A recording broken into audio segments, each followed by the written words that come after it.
People can make their way to their seats.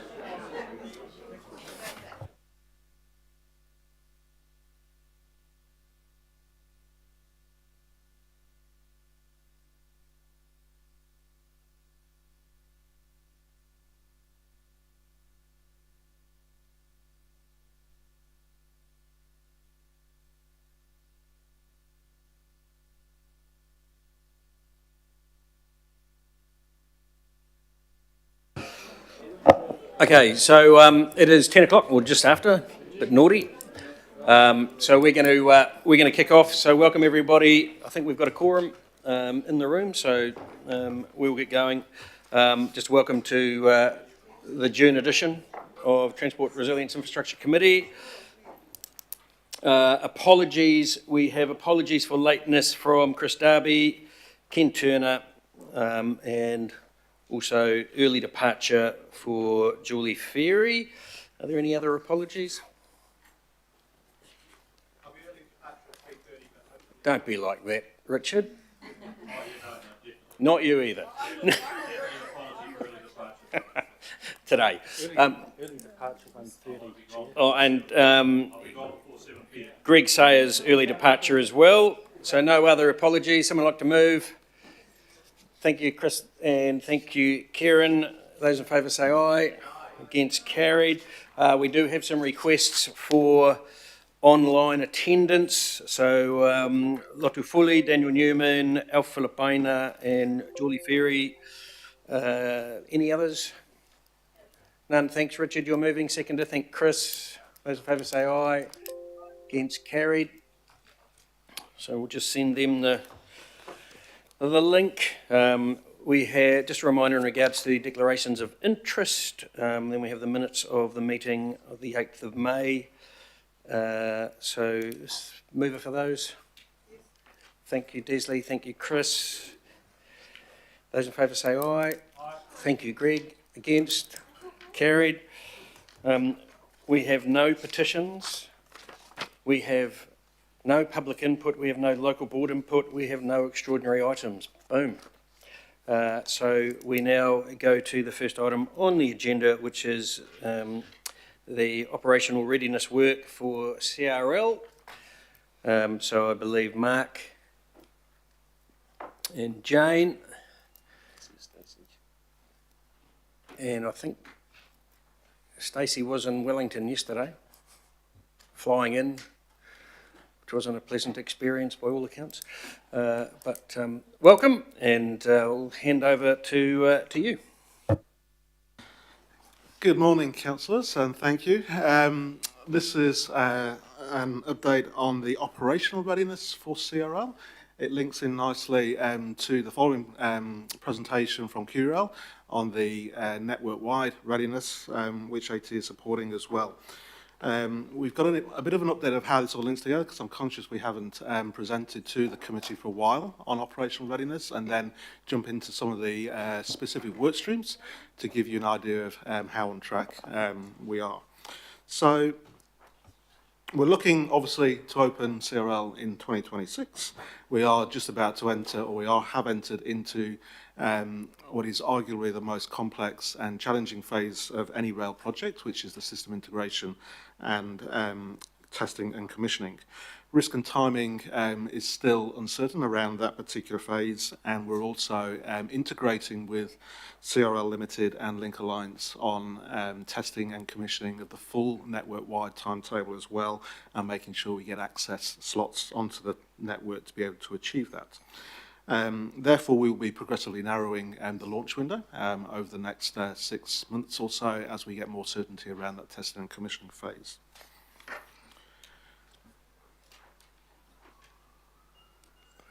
So what we'd like to go through today is a quick overview of the one client approach, the integrated approach we are taking to operational readiness, and like I say, actual updates on specific work streams, and then how the bus network and the wider PT network is planned to integrate into day one as well. I'd like to hand over to Jane, who will run through the initial slides on the one client approach. Good morning, everyone. For those of you who don't know me, I'm Jane Small, and I'm the bit closer. Is that working? For those of you who don't know me, I'm the relatively new GM for rail infrastructure at Auckland Transport, but I have been at Auckland Transport for the last 7 or 8 years.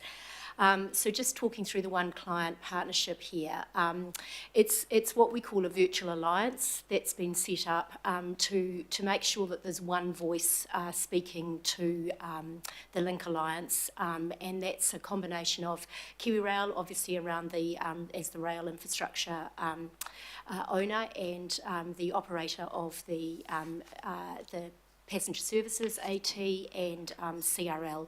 It's worked very successfully, and it is continuing to provide, I think, a more efficient way of issuing instructions and making sure that we are ready for day one. This slide is really just to indicate the number of work streams to get the CRL, the City Rail Link, ready for day one. So it's giving you an indication of the types of work that needs to occur, that it's not just around the rail network. Mark's going to talk in more detail around each of these work streams. Obviously there's the construction, the testing and commissioning is a significant part of the work, and it's how all of that, I guess the trains, the rail, all of those systems speak to each other to ensure that it's ready for day one.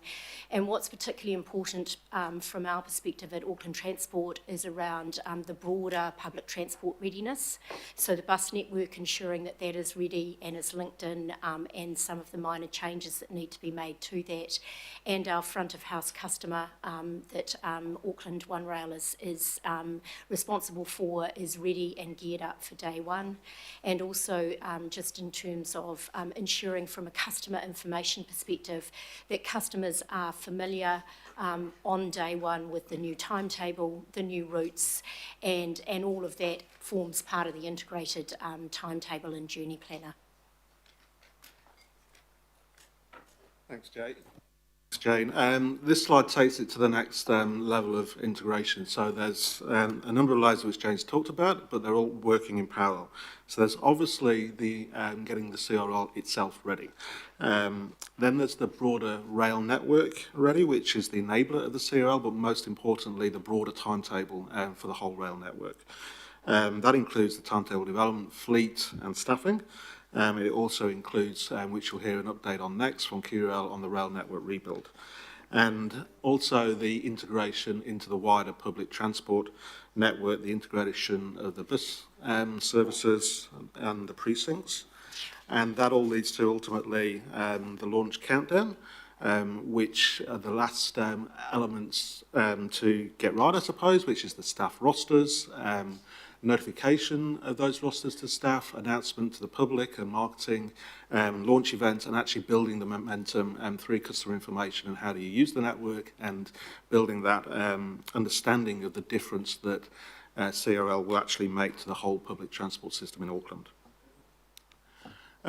Building confidence. This, as we approach the last couple of phases of CRL, it's all about testing and building the confidence at the moment, the train systems and the station systems, and that's the phase we're in at the moment. Then it's moving into an integrated test approach between those train systems and station systems, into an integrated system testing and commissioning of CRL. That then leads into the ability for AT and AOR and KiwiRail to test the wider network and the wider timetable. I'll talk about that a little bit more later, but it is a whole of rail network change. Once we've got confidence around that timetable and the wider network performance, that's when we will be able to announce the actual opening date with yourselves, but also announce rosters with staff, which is effectively when the go date goes live. So jumping into a couple of the actual key work streams and where we're at in terms of operational readiness. So timetable development. There's a lot of work, as you'd expect, underway at the moment. The timetable specification has been completed. It was issued to KiwiRail officially towards the end of last year. And KiwiRail are now undertaking performance modelling of that timetable, which is due to be reported back this month. At the moment, the results appear positive, but there is a little bit more work to go. That puts into place a whole new timetable and service structure across rail of those 3 lines, east-west, South City and Onehunga West. At the moment, we are, in parallel to that, starting to develop the staff rosters and train allocation plans, but that will be completed as part of the following steps to the timetable when the performance model is confirmed. And one of the aspects that QRL and AOR and ourselves will be working through is how does the passenger timetable work effectively on a multi-operator network. So you've obviously on our network also got freight and interregional services. Those all need to link together into one single integrated operation. Just a quick update on the train fleet and where we're at on that project. It's moving pretty quickly. We are into acceptance phase of the additional 23 trains that are being added to the fleet to get to the fleet up to 95. Since this presentation was circulated, we've actually improved the situation. So at the moment now we've got 9 new trains in service, 3 in testing, 11 in manufacturing, including 1 in transit. We are receiving a new train roughly every couple of weeks or so into Auckland. The expansion of the fleet will also allow a full 6-car operation on the peak of the network when CRL opens, and that, along with the modification program, is all on track to complete prior to CRL day 1. The modification program includes things such as improved door sensors for drag detection and some modifications which are required to meet CRL operating standards. A quick update on staffing and recruitment. At the moment, there's approximately 160 train and station frontline staffing increases that we need to operate CRL day 1. They're fully budgeted, they're fully approved, and we're in a phased approach to recruitment. So, for example, train drivers have pretty much all been recruited for day 1 and undergoing what from scratch is a 1-year training program. Other areas such as maintenance and fully recruited management teams and train the trainer and testing commissioning staff, yet to start the full day 1 recruitment because we do want to phase it to the actual opening to manage costs effectively.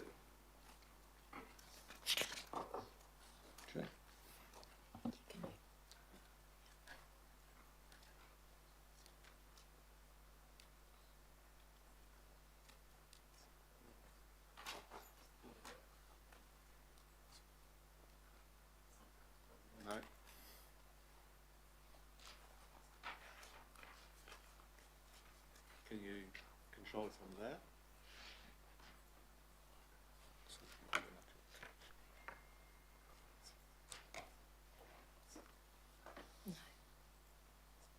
Here we go. Perhaps this is ominous. I have the pleasure of looking after the precincts in PT tie-in. So just giving you a bit of an update on where we're at with each of them. I'll start with Karangahape because there has been some discussion around that. We have worked closely with the stakeholders in the area and now aligned on the preferred options for Cross Street and for East Street, where there were some concerns that were raised. And we'll be taking those preferred options back to the local board towards the end of June. And we have reached really what I think a position where the stakeholders are largely aligned on the outcomes for that precinct, particularly looking at balancing pedestrians, vehicles and cycling in the area. So in Te Waihoratu, the Wellesley Street bus improvements are proceeding and on track. There has been agreement reached around the works that are occurring in Mayoral Drive, and we're just working towards finalising that with the developer who's delivering the oversight development. There has been some discussion around the water care works that were planned within that area, and it seems that we are now in a position where the water care works will be delayed for a period of time post CRL opening, but that's still just being negotiated at this point in time. With Mangawhau, there is work being done. There's a working group, a cross-council working group that has been set up to move forward very swiftly with the work around that area, particularly around the day one activation. There has been work done by Eke Panuku in the past, and Auckland Transport has now picked that up, and we'll be looking at that. There is some work also being done around the movement within that precinct, particularly around buses and vehicular movement through the precinct. So there is a work that our council and AT are doing together to look at some of the feedback that has been received recently around the way in which that precinct has been set up and the movement through it. And we would look to come back to council probably towards, I would say, towards the end of June around the outcomes of that work.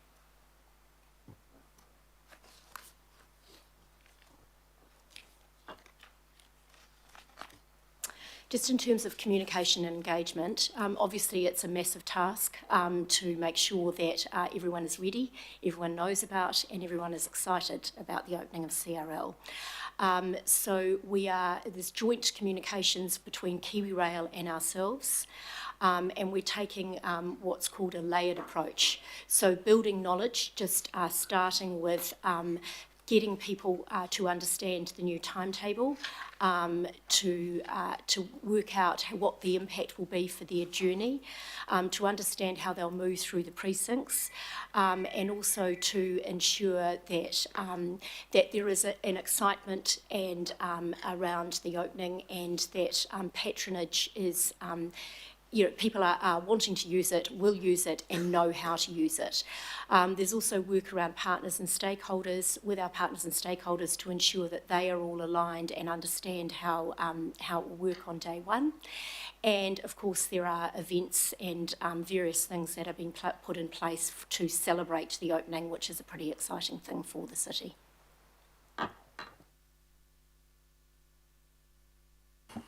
Okay, we've just got a couple of slides to give a bit of a summary on the bus integration for day one of CRL. So obviously we're looking to have an integrated approach to the whole network. Since the bus network was delivered, the new bus network was delivered in between 2016 and 2019 as an integrated multimodal approach. We have continued to ensure that every rail station has bus services connecting to allow people to get to and from the rail network, but also obviously to expand that accessibility. At the moment, obviously, the train network can only service 4 corridors across Auckland. The bus network, particularly with frequent services, is continuing to expand and offers access around 20 plus corridors. So it's really important that we integrate the two modes. Even after CRL opens, 60% of public transport users will access the city centre by bus. This gives a little bit of a visual presentation of the accessibility to Britomart with only rail, but then when we actually put in place the integrated connections with the bus services as well. Like I say, all train stations have connecting bus services, and this is particularly important on the outside of the city centre and on the periphery of the network. With regards to terminating bus services at stations in the city centre, we are reducing the number of services that are accessing the city centre, but not all of them, because a number of the majority of bus users will actually be progressing beyond just a connection to a station in the city centre to get to their terminating point. And we don't particularly want to disadvantage people by adding to their trip length or to increase transfers where they've only got 1 or 2 bus stops remaining on their trip. Having said that, that is an overview of the programme of change across the bus network between now and CRL opening. It builds on the change that has happened already. And for example, bus services that are terminating the city centre will reduce by around 20% when CRL opens from the historic network. I think that's the end of our presentation, but happy to take questions, Chair. Thank you, Mark and Jane. Someone just like to move that the registry? Thank you, Chris. Seconder. Thank you, Greg. Okay, so open it up for questions. I have. Christine. Mark, and lovely to meet you. Can you just take us back a moment or two, just in a governance sense, so that we can understand how we've got to this particular point? And I welcome the information you've given us today as we look forward. So we had CRL Limited, we had the co-sponsors. So if I think back, we had Phil Goffin, we had Bill Cashmore and the government ministers of the day. And so in terms of the actual brief for design and everything and accountability around that, where has that body of work largely been done? Well, so the structure as we've described in this pack here is obviously City Rail Link Limited is the SPV which has been tasked with design and build of the CRL assets. And that's overseen from a governance point of view by the joint sponsors, by Council and MOT Treasury. And they meet on a regular basis to oversee the performance and delivery of CRL Limited in delivery of the tunnels and the 3 station assets. The one client concept is an informal bringing all the different client agencies together to support CRL Limited in effectively making sure the asset is ready, it's fit for purpose, it meets the design requirements, it meets the operational requirements, and AT's ready, KeyRail's ready, and our suppliers such as Auckland One Rail and Downer from a maintenance point of view to take the asset on, if you like, and operate the services from day one. I'm not sure whether that answers the question, but... So what I'm really trying to understand is how this departure now with the work that you're undertaking within AT, is this a departure from where we've been, or is this a progression? No, it's a progression. It was always intended to operate like this under the various contractual arrangements between council, sponsors, CRL Limited, and we are a partner within supporting the Link Alliance and CRL Limited under various agreements. So, very good to see the work, especially around issues of connectivity, and I'm particularly interested in the stations. Has there been any change in terms of the brief that you've got to ensure, or is this a continuation of the policy that was developed, taking into account all the co-sponsors and the CRL Limited? Where have the changes taken place that we're seeing today? I might just pass that over to Barry. Yes, perhaps I might be able to address some of this, Councillor Fletcher, do my best on that. What happens is that City Rail Link Limited are essentially responsible for delivering a project, completion of the works. That is their responsibility. Then there's a whole lot of other things that need to be in place for this to work really well, and the things that Jane and Mark have just outlined around the wider network, around communications with the community and users and so on and so forth. What happens is that we have a transition from completion of the project through to actual operations of the network. That's what the One Client Alliance was set up for, to ensure that that's a smooth transition. It's actually going pretty well, and the parties, my observation, I'm the council sponsors rep and actually the sponsors rep for the project formally, my observation is that that transition is working well with the One Client Alliance operating quite effectively, with very good interaction between Auckland Transport, Kiwi Rail, who are here as well, Auckland One Rail, City Rail Link Limited, Link Alliance. It is going pretty well to get that transition. Barry, I appreciate that, and I don't want to monopolise question time, but I'd reserve my right, Chair, to come back.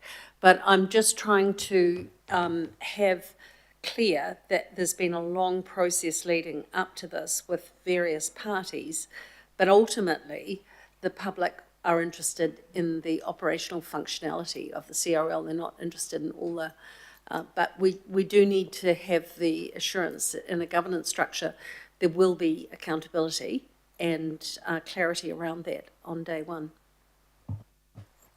Thank you. Mayor Brown. Okay. I just want to talk about a couple of things. There is a lot of people involved, and Barry, you're doing a good job to get on top of it at the moment. You raised the comms and engagement thing. Who's in charge of that? Because there's so many people here, and there's so many layers of, there's layers about announcements for the public who catch the buses and trains, but there's also an overall layer at the very top. And if it all goes wrong, I am a joint sponsor along with the Minister. And despite the fact that there's been thousands of people below me, I will get blamed for this. I want to know exactly, anything that's big has to come at least past me, and so I will share it with Mr. Bishop. Is that all right? Okay. Next thing is, I have meddled in this recently, and I have been very disappointed at what was going on at Mangawhau. And we have, Barry is now working in a small group, which you outlined, and you did mention Iki Panuke, but there's no way they're going to have anything to do with this, because they've had a lot to do with what produced a major railway station where you couldn't get to by car. You had to walk in the rain. You couldn't get an ambulance there, or a fire engine, or a bus. And yet it's centred between two major roads of New North Road and Mount Eden Road, and with very little thought on a Sunday, it was easy to work out how all the buses can go past that railway station without having to turn around at all. So I want to make absolutely sure that is what's going to happen. We are going to have a drive-through. Ruru Lane will go right through. Now, I don't know how or who came up with what we've got there, but as a way to minimise value and minimise the number of people that catch on a train, it would be hard to do better than what we've got. So how do we find out who did that? And is the new group going to be able to sort this out so that people do catch the blooming train? Barry, we've put a lot of weight on Barry's shoulders here all of a sudden, and I've shoveled it onto him. But there's been a lot of well-paid people fiddling around with this, and it was hard to believe they've come up with what they came up with. So is there any way we can have some finding out? I believe other members in AT have had a look around, but no one seems to have their hand up to say, I did this. Can you answer that? I can't answer that today because I have only recently become involved, but we are very aware, Mayor Brown, of your feedback, and we're working very closely with Auckland Council around looking at what the options are. My understanding is that there has been a lot of work that has gone into this. The precinct has been developed through CRL.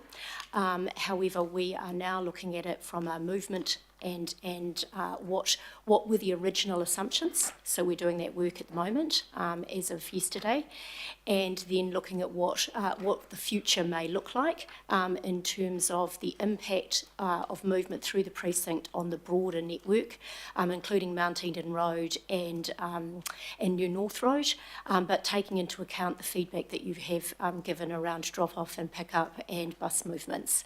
I understand that there has been a presentation to you as well around the reasoning behind the bus movements in and around the precinct, but what we are doing is looking at it very swiftly within AT and together with Auckland Council, and as I said, we will be coming back with some options and looking at those options towards the end of June. But in terms of who was responsible, I can't answer that, I'm sorry, and Okay, well, I only asked that. and not what the details will be going forward, because we're looking at it at the moment. I only asked that because we've only just started lifting the stones and the slaters are running everywhere, and there's plenty of other things which will come up later on. I mean, there's the small matter of the world's most expensive tree base Risky as it is, have you got any more questions, Mayor? No, I have questions here.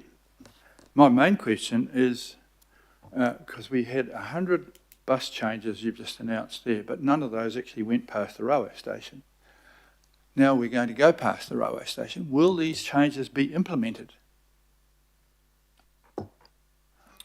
In terms of the 100 or so changes to the bus network that I talked about there, they will, and they are actually all phased into various bus procurements that are being completed over the next 6 months and included in new contracts, so yes. So that everyone's quite happy to follow through what Barry is leading with my help. Is that true? Sorry, Mayor, could you repeat? So everybody in your teams is quite happy to follow through with the stuff which Barry is now leading with my help. We're absolutely part of Barry's team and the wider council group that's leading on this, yes. Very good. Thank you. Buses come past. What we're looking at, we've established 4 work streams to resolve or make sure we've got the right solutions put in place. The work streams are, first one is around the oversight development and how that's been taken to the market. The second one is focused on transportation, not just the buses that could go past the station itself, but also drop off, plus the wider network, plus wayfinding around the station, and ensuring the site, we're talking here about Mangawhau, is in the best position for day one. The next work stream, the third work stream, is around communications and engagement with the wider community, plus the local businesses and so on and so forth, and with yourselves. And then we have, of course, the actual delivery of the work, which is primarily through City Rail Link Limited. Those are working well together. Is then, that sounds good, but every time we have multiplicities of work streams, we have completely, no one's responsible and they all go off in different directions. And so ATF perfected the art of multiple work streams, but when this opens, people are going to look at CRL and not know any of that stuff. They just want to make sure it all works. So can we make sure the 4 work streams know each other, at least? Thank you. Thank you. May I take just a brief supplementary to that? So the Mayor's asked perhaps the questions one way, following on from what you've said in terms of what Jane and you both said, is there's been no major change in policy, which was what I was trying to establish. But what I'm interested in, on day one at Mangawhau, if you want to get an Uber to Mangawhau Station, or if you want to get a bus to Mangawhau Station, there will be connectivity in its most simple form.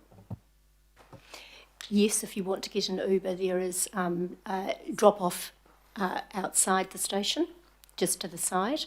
Yeah. Well, the circulation plans do show that that's where you will be able to get an Uber.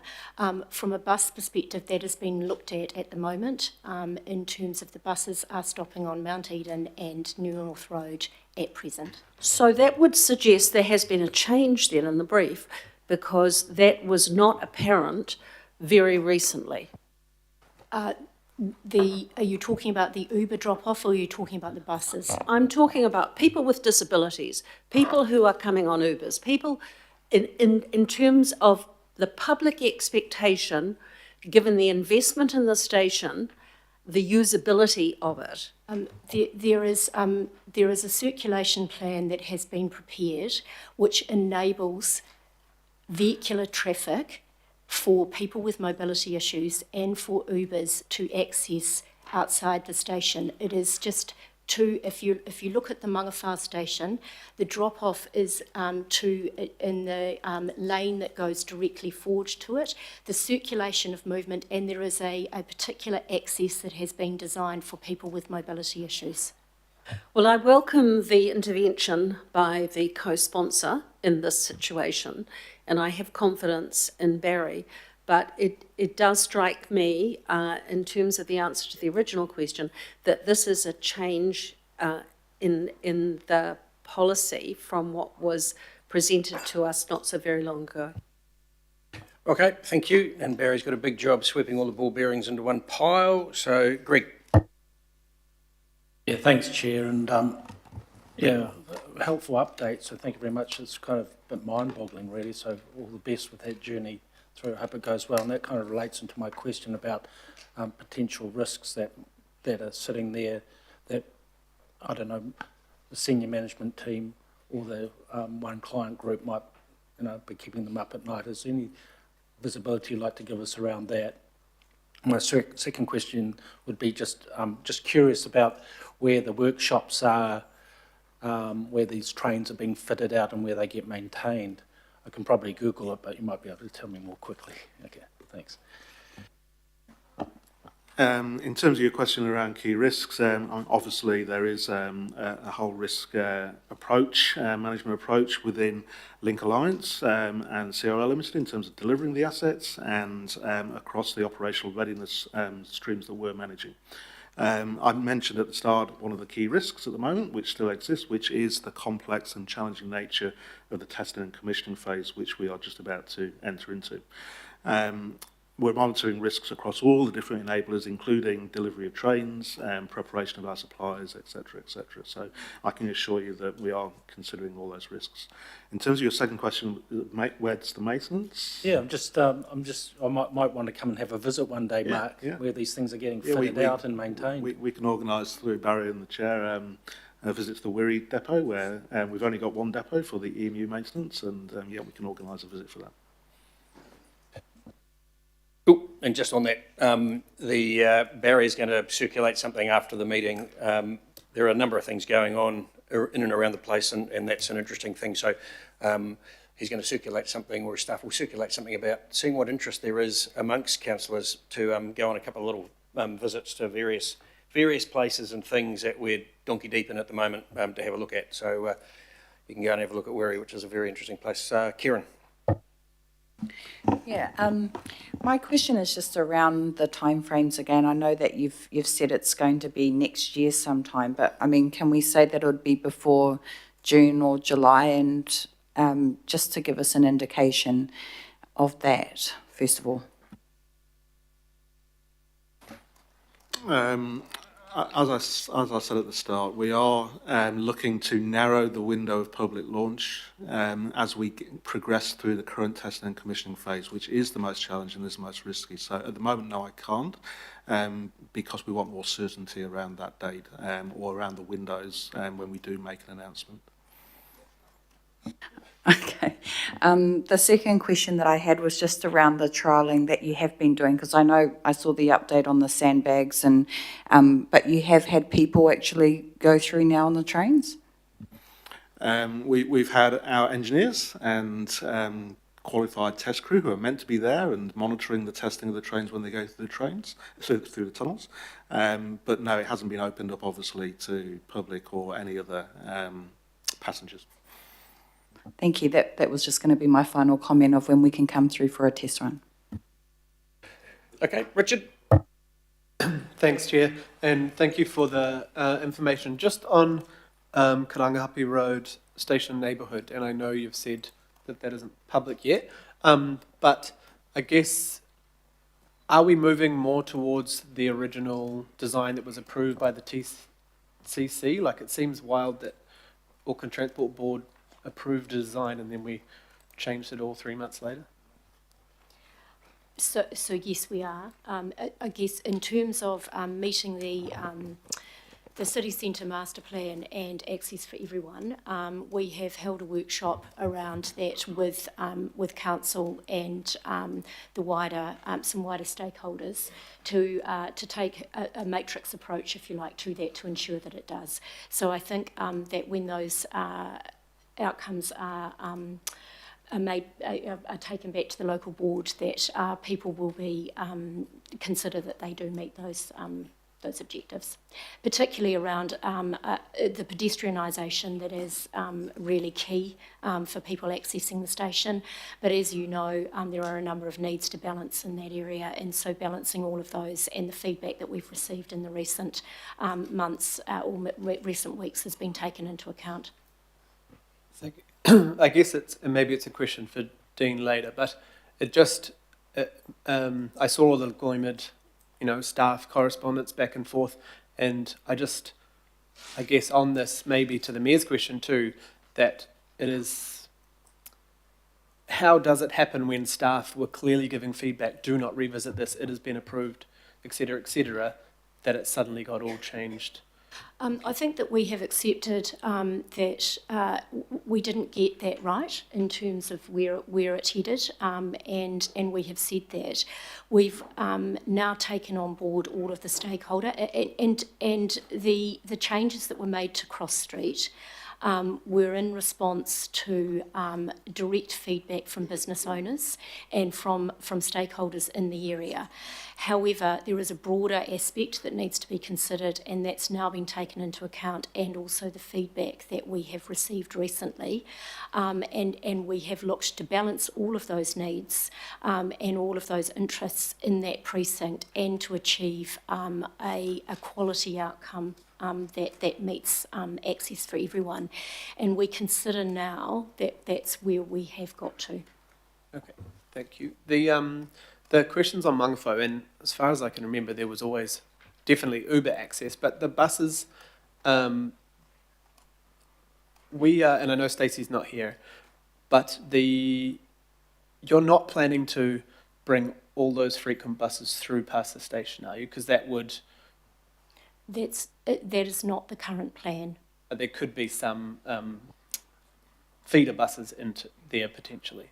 The feeder bus options are being considered as part of this work that we're doing together with Barriers leading. But at present, so we're going to consider all options, but at present the network has been designed for those frequent bus services to run and stop on Mount Eden Road and New North Road. But we're considering what that might look like in terms of some more limited bus services as part of that work. Yeah, just on that, I've been looking at the stats, and I think like the 22s and the 24s,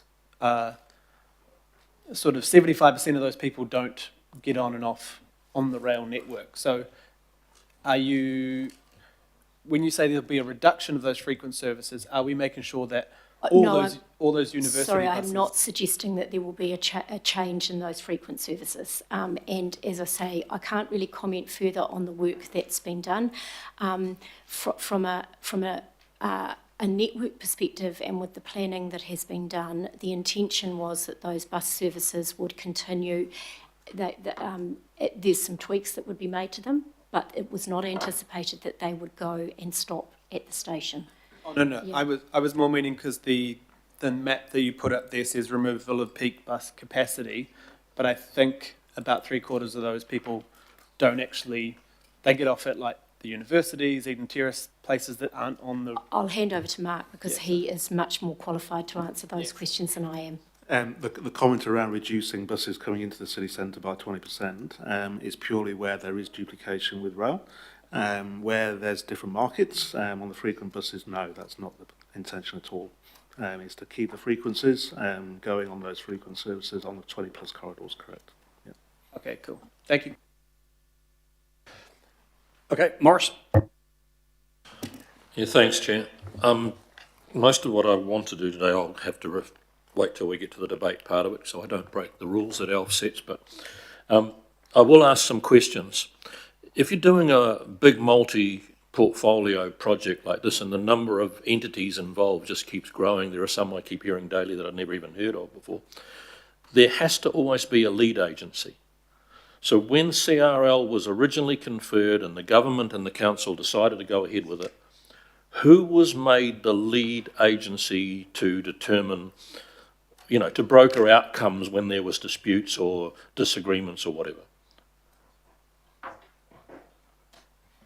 So City Rail Link Limited were established as that lead agency. They're responsible for the delivery of the project. CRLL were also the agency who established a one-client alliance, bringing the other parties on board to ensure that we had a good transition through to operational readiness.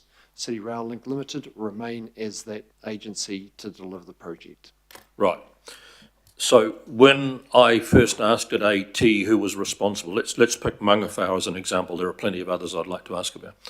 I was told that Eki Panuku had been the main agency in deciding layouts, buildings, what was going to be residential and so on.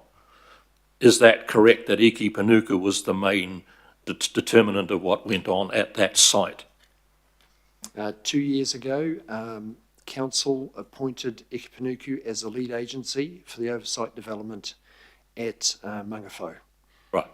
So then, yesterday I spoke to David Rankin for quite some time and asked him about the changes that have occurred from the original. And his answer to me was that in 2019, CRLL asked for some significant changes to the original plan in 2019, and those changes were accommodated. Is that right?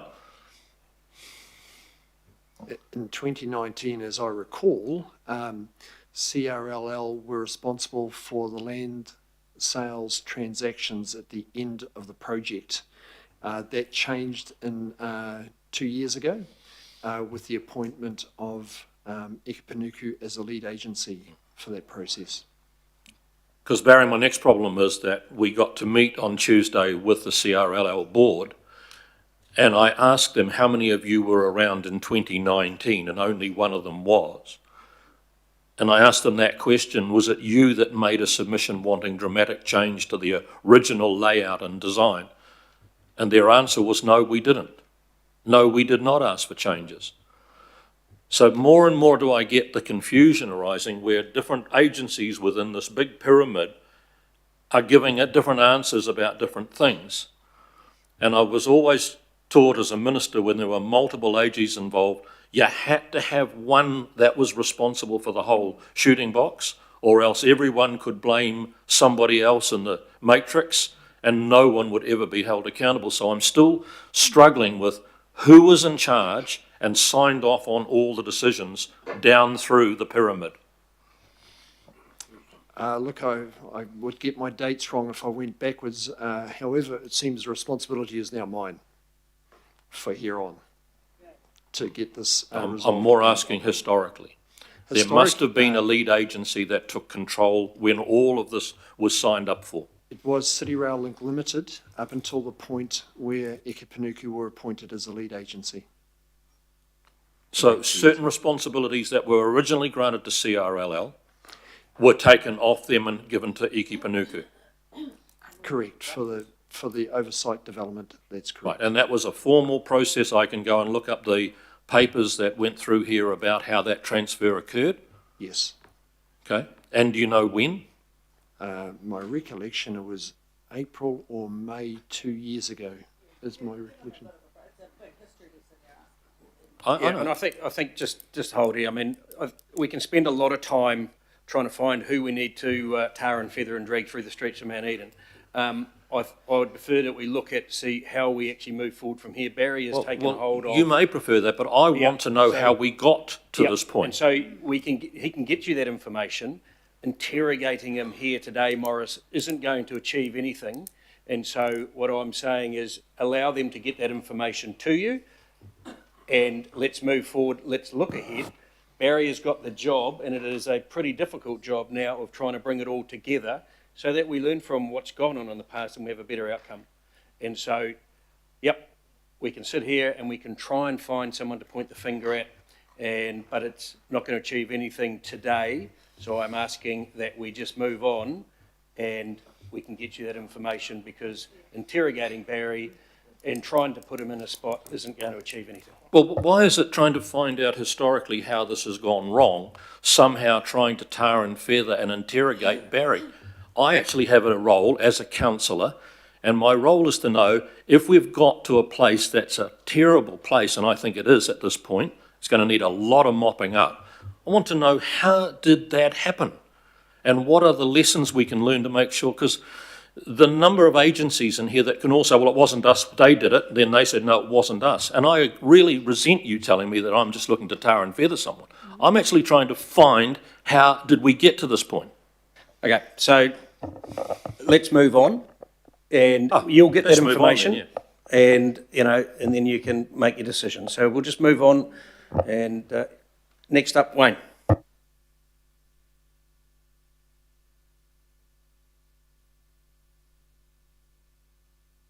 Okay, thanks, Mr. Chair.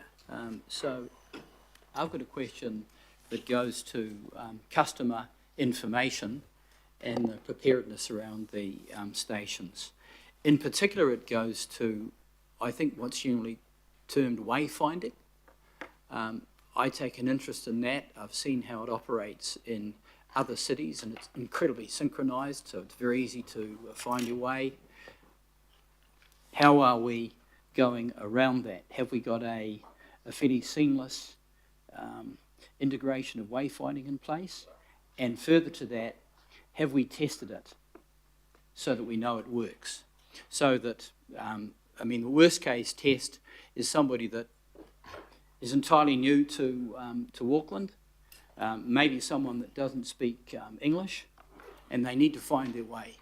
Have we done some testing around that? So there is a, as part of customer readiness, there is a wayfinding workstream, and that has been developed, and it will be tested as part of the whole operational readiness workstream that's occurring.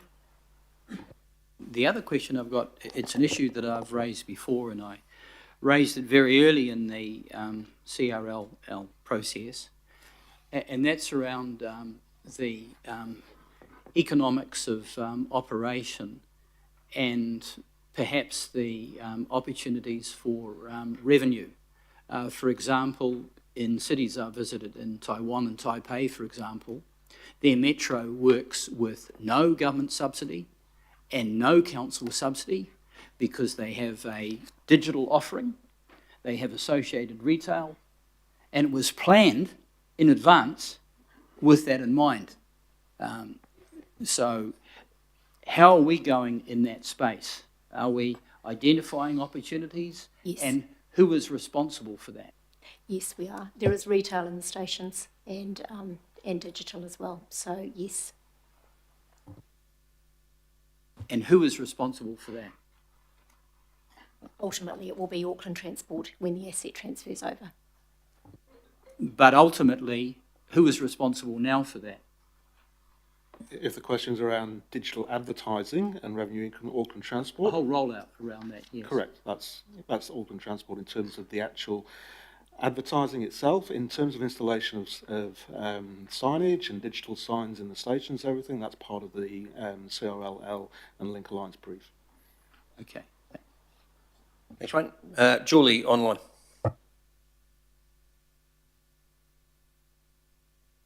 Kia ora, thank you. So I have a couple of questions, and one of them is in relation to an image I've just asked Lata to put up. Thank you. So this is from the CRL website, and I would encourage my colleagues to have a look there. There's a whole lot of maps of the streetscapes and stuff like that.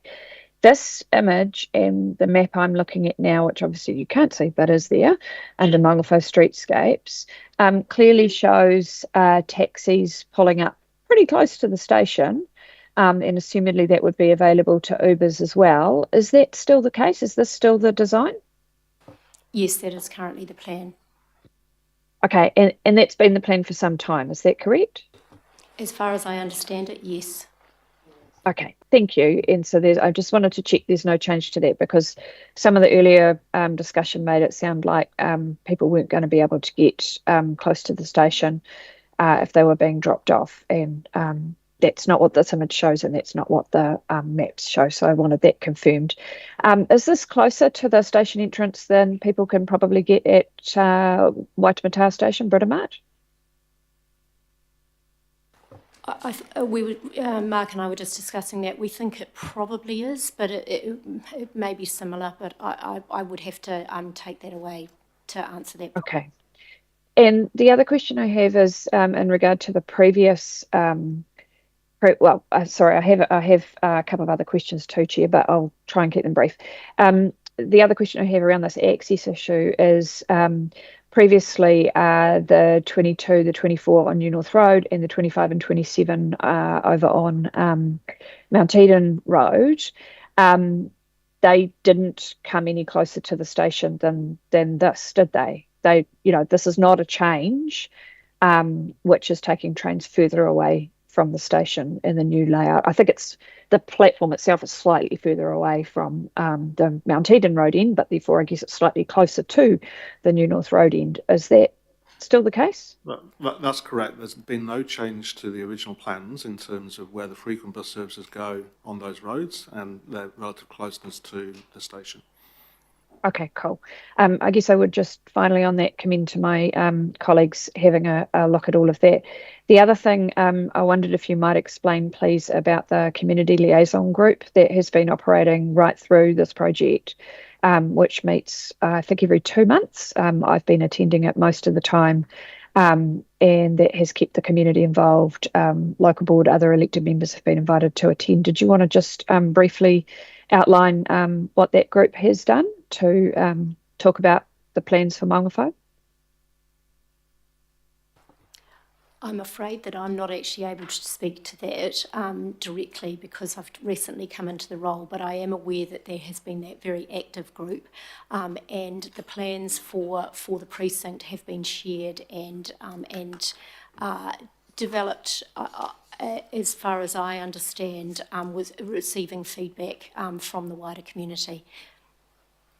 Great, and I can confirm that Uptown, which is the business association in that area, has been very involved in that group too. They've had numerous tours of the site and things like that. Yeah. So finally, sorry. Just to follow that up, AT has been part of that group. It has been led to date by CRL Limited and Link Alliance because it's obviously part of the construction activities, but we will continue to engage. Yeah, my observation is that while there has been a lot of interest from the community and those who attend in the construction impact, there's also right from early on, well, I mean, I've only been involved for the last 2.5 years, but there's always been an interest in what will the final shape be, what will the streetscape be. That's been a very live discussion with the community.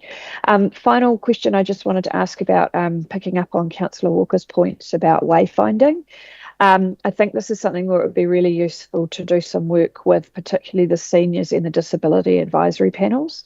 The seniors panel did a really good workshop earlier in the term around that sort of what would a person who didn't have a smartphone and was new to the city, how would they find their way around? I don't want to go into lots of detail about it, but it was a really useful reflection on the practical reality of how people experience this stuff. So is that something that you'd be interested in picking up, is some work with those two panels to really test the stuff out on the ground? So I am aware that we have regular forums, particularly with disability access and seniors, but certainly, yes, it is important that everyone has access and understands how to move around in and around the transport network. Yeah, it'd be great to make that connection for the seniors panel in particular, because they hosted that and came up with it and ran it, and it was really very impressive and challenging piece of work. So, happy to help make that connection. Thanks, Chair. Auckland Transport also does have a public transport advisory group, which is part of our processes, and obviously they're fully embedded in this as well. Yeah, and I encourage that. I think sometimes the Disability Advisory Panel has some different perspectives to offer, which are also really valuable, and the seniors too. So, yeah, but I'll leave it there. Thanks, Chair. Thank you. Chris Darby. Thanks, Chair. Look, I don't want to labour this point, but I do think, Chair and Barry, we do need to probably get a timeline of what decisions were made by who, because I'm hearing different versions of facts. And it's understandable, and Councillor Williamson and I had this discussion at the Auckland Transport Board just the other day, because Jane, you are working to the development plan, aren't you, that was signed off 2 years ago by the sponsors, being Auckland Council and the respective ministers. That's the plan that you're working to, the plan that was signed off to by us. Yes, that's correct. And that extends to access and everything else, and that's just what you're going by. So I think it's important going forward, Chair and Barry, that if there are any changes to that plan, that it needs to be decided, I think it's in this committee, your committee, it's nowhere else. It's here. It's not by any individual. And I'm messaging that back to the staff because it is critically important that we do not divert from that plan, as there has been criticism of, say, the cross street work. Okay? So I'm just getting some assurance. Can we see, I know this is a little bit of work, but a timeline and also the development plan that this committee, I think it was this committee in about June or July, signed off on. And there's a 26-page development plan. I think we should just cast our eyes over, Barry. I think we all probably need a little bit of a refresher course. Yep, and I agree. And so let's get out. I agree about the clear political accountability. No more questions? Okay, thank you, team. Ask you to step back. Discussion. Angela. Thank you. Just a quick comment, and thank you to everyone that's working on this project, all the work that's going into it. The issue we have here is politicians getting involved, and I've witnessed it, and I've been to meetings where there's been demands for change for these stations, the City Rail Link, and it is not okay. We are all here to be the decision makers on what happens for the City Rail Link. It doesn't get decided in an office with a few politicians. So I support you, Andy, in getting that right as we move forward now. The decisions come back to all of us, and that all of the partners that are in this project now have the confidence that they don't need to be told what to do by a couple of politicians. We're all in this together. Let's end it together. Thank you. Thank you. Mike.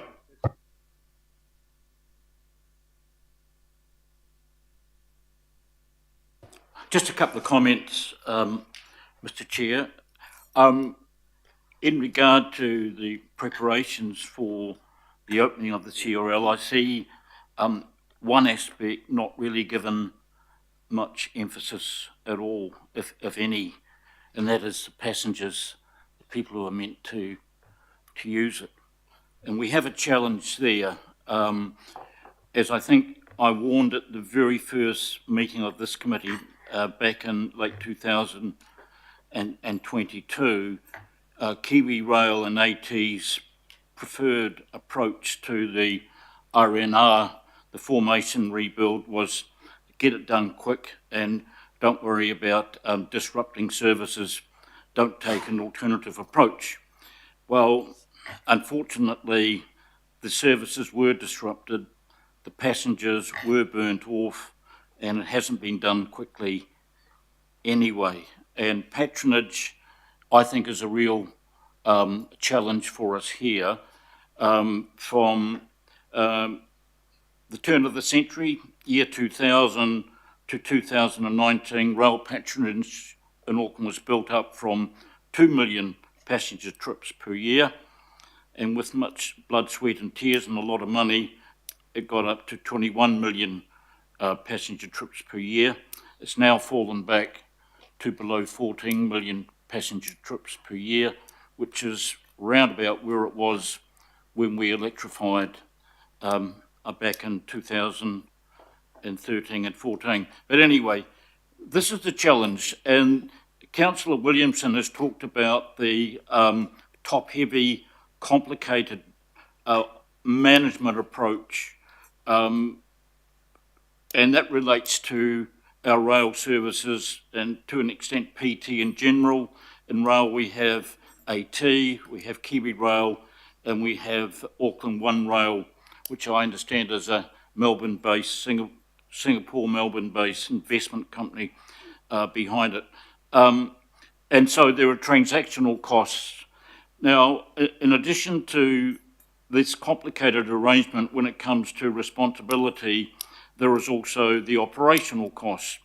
And unfortunately, AT in particular has not been able to really manage the impost of these costs by these, not only the private sector, but also Kiwi Rail. and they've gone up 50%. So since 2019, and the response has been to come to the Auckland Council for more money, but also to put up fares, and that is self-defeating because that's a major way of turning off customers from PT services, people who tend to be working people on lower income. And so therefore, I think we really need to give a lot of attention to when this day one arrives, to how we build up. The word confidence was used. I think there's a lack of that in terms of when and how much this project will really cost, but I think we need to also build up confidence in the general public, in our rail services, and you don't do that by putting up swinging price increases every year. And I'll leave it at that. Thank you. Thank you, Mike. Morris? Yeah. I'm going to cover off what I think is really important here. This is a massive project, which original price tag was about a third of what it's going to end up at, and possibly even more than 3 times. The time frame for delivery was way more, and I think we've got an obligation to the voting public of the city to have answers as to why that has happened and who was responsible for those delays and who was responsible for those cost blowouts. Because I can't tell you those answers right now. Every time I speak to people, it's a different answer.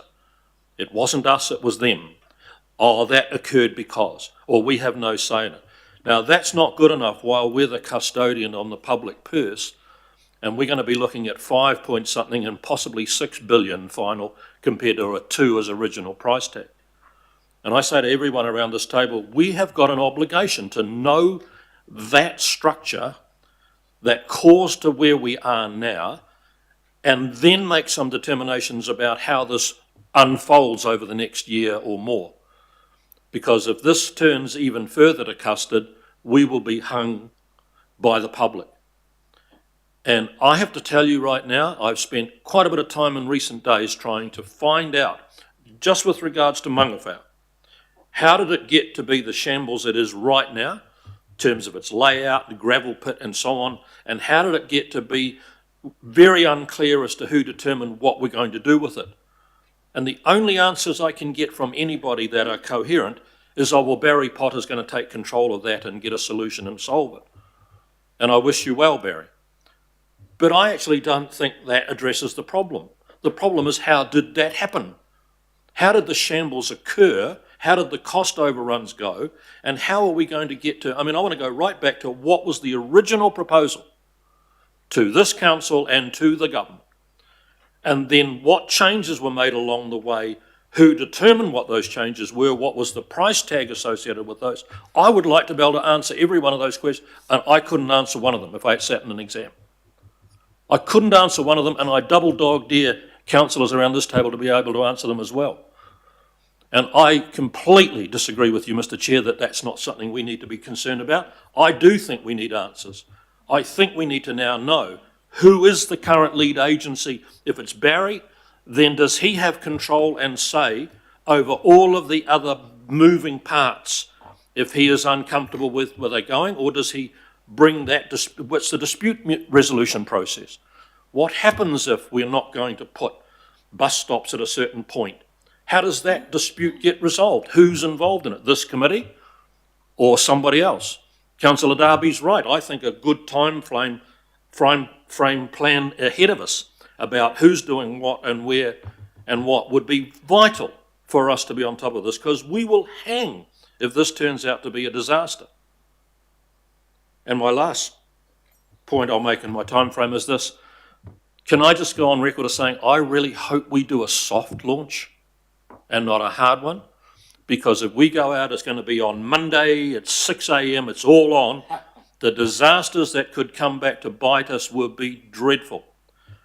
But if we start with a couple of the routes and be 2 or 3 trains trialled for a couple of weeks, learn some feedback, get some lessons, bring a couple more trains on board, and that soft launch occurs over I don't know, I'm not the expert at it, but I'd go a 2 or a 3 month period, so that finally when it was all running and functioning and full timetables in operation, we'd ironed out all the bugs and we'd ironed out all the gremlins, and we were pretty happy with it, because if we do a hard launch on a particular day at a particular time and it fails, holy hell, I'm going to be on the first plane out of here, because the public will be furious that we spent that sort of money and the headlines are hitting the media about the disaster. So that's my last plea. Thank you. Chris Fletcher. Oh, thank you. I think my colleague, Councillor Williamson, has actually just said much of what I was going to say, that I don't think we should be at all defensive about wanting to understand the history to this project. And given that it's the largest infrastructural investment that's ever taken place in Auckland, that there be clear accountability around it. It is, I think we're all probably, if not publicly, but secretly relieved that the most professional director and engineer and council officer that we have in Barry Potter has actually taken charge of this, and I'm hoping his engineering capabilities are going to come to the fore in terms of giving us the comfort of knowing the functionality of this. But it's not wrong to ask questions. When did it become wrong to ask questions, particularly on something that there is so much anticipation for? By asking the questions, we can actually then have the comfort of knowing, yeah, we've dealt with that. We've asked the question about this. One of the councillors referred to the fact everybody's happy with it. Well, I, for one, feel very happy if the Mayor is intervening at this point as the co-sponsor of this project, because I can tell you the Uptown Business Association have been telling me very loudly they are not happy, and I suspect they've been telling the Mayor they are not happy. So it's not, and this should not be seen as a tit for tat. This is simply bringing a sharp focus to accountability and giving the public the comfort of knowing we have asked all the difficult questions and we are comfortable that these have been answered and that we have got accountability for this going forward, because so much money has been poured into this, and people like myself and Councillor Lee and others and Len Brown and all of those who came before us have championed this. And we have an obligation to all of those who have championed it, that we've actually done our best for this project. So I'm completely unapologetic about the fact that questions are being asked at the moment. And I think perhaps Councillor Williamson may or may not agree with me. Maybe it wasn't a good call by the John Key government to actually look at the CRL Limited if it wasn't dealing comprehensively with all of the property and everything that relates to this project. That was a bad call. However, we are where we are. It's good to know what the history is, and it's also good to know what the future might look like. And it won't look good unless we're all doing due diligence on this at this point. Thank you. Kieran? Look, I agree with what some of the previous speakers have said. We do have to find the lessons learnt from this in terms of other capital projects that we're going to have going forward with central government, because Aucklanders do need to know that we're going to take some action to address the issues that have occurred, whether that's procurement, decision making, and all the different levels of management where these issues have happened. I am really excited, though, that it is going to open next year, and I'm confident in the leadership that Barry's going to take going forward. And while we can't change the management issues that have happened in the past, we do have a clear way forward now. These delays have had a huge impact on our city, and we know that businesses and many others have really been affected by the delays that have occurred. But what I do just want to finish on saying is that our infrastructure for our city is way behind. You know, we need to look at becoming a global city, and we need to make sure that what we do have left in these last few months of getting this done does get done on time and is actually open by next year. So I fully support any additional levels of oversight that need to happen to make sure we get this across the line, because Aucklanders deserve it, they need it, and we need to get, you know, we need to get more people from overseas coming into the city to build up our economy. So I hope we can get this done by next year at the latest. Kia ora. Thank you. Richard. Thank you. Thank you, Chair. Yeah, I think this process has been a little frustrating for me because I guess it is our problem. 27th of April, 2023, the Mayor and Chris Darby and all of us moved the Mangawhau and Karangahape Road Station precinct designs down to the detail of exactly A, B, C, D, E, and F, and the pocket park, what years they're going to be sold off, what years that they were going to be built on, where the roads were going to be. Unfortunately, we approved all that, and that's why I've been really disappointed about Karangahape Road, because what has come out from that process is completely different to what we approved on the 27th of April 2023. But it sounds like, and great news, that it's coming back to where it was. But the Mangawhau precinct issues, because of Kāinga Ora and the direction there and the confusion there, the partners, that has been moved because of the government change. But 2 years ago, we moved from CRLL having complete control over the development to delegating that to Eke Panuku 2 years ago. We did that. So if we all want to change, or we all want to work on a different set of plans and then it needs to come back here. And I guess, Barry, that does need to be assessed, or market opportunities to be looked at. But the issue is we approved it, and then the staff go away and start working on exactly what we told them to do. I mean, goes all the way to Q. That's how many resolutions there were that we approved, exactly where, exactly what, exactly how much, and the timelines. And some of those development parcels actually don't start till 2030. What the issue is, and I know the Mayor's been hot on, we haven't had or seen a plan of what goes in those spots in a temporary way. We know we can't force developers to build there right now, but what does the station look like?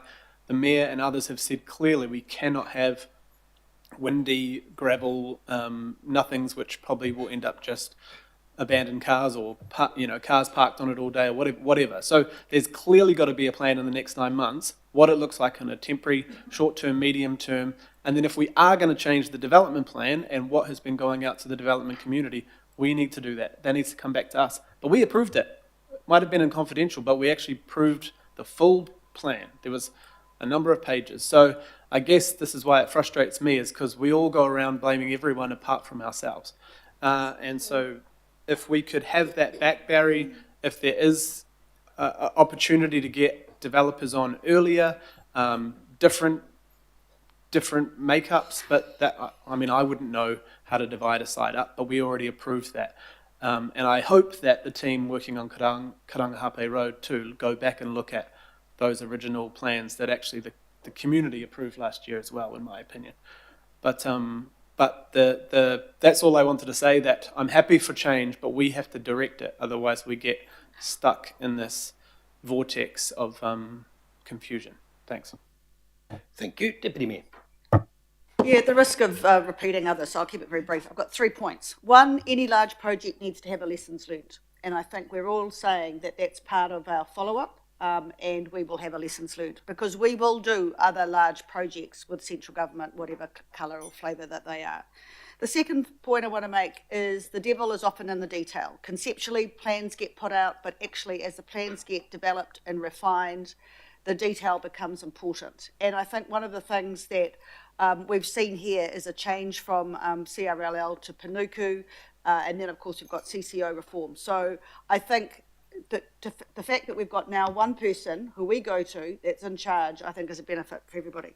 And the last thing in response to Councillor Williamson, the Mayor and I met with Sydney Metro, when was it, Mayor? Beginning of the year, I think it was, to actually take through lessons learned that they'd had with their, and you were there, I think, And they did also talk of the fact that you do not go out guns blazing day one, that you do have a soft launch and be very careful how you do that. So they have given us that heads up, and we have been able to learn from others in that.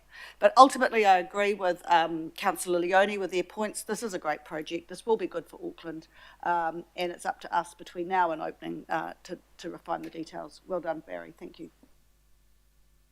Thank you, Leslie. Wayne. Sure. Just want to follow on from the points that Councillor Fletcher made. There are a number of us here that champion this project under Len Brown. And there are a number of us, and I'm one of them, that consistently ask questions around cost, delivery time, robustness, consistently. So it is of concern as it goes to responsibility, accountability, authority, that we do and are able to ask questions, because ultimately, whether we like it or not, half the buck, probably more than that, rests with us. So I think we should continue to do that. I continue to have concerns around the robustness of the project, particularly as it goes to electricity and power. That's a fragile situation that we have in Auckland and New Zealand. I just want to put that on the table. I haven't raised that now. And I also have concerns around the integrated nature of the CRL. And as Mike Lee would say, look at Wellesley Street in the immediate vicinity of the Aotea station and the mess that is, and it's been going for years now. So I would hope that there's an overall package that we can deliver on so that people can get to stations. I remember once that I participated in a trial, around disability. We had an expert come to us, and I had a blindfold on, and at one point I was also in a wheelchair. And the area that we focused on was around this vicinity. And this was before we started the CRL works, some time ago. And it was really bad then.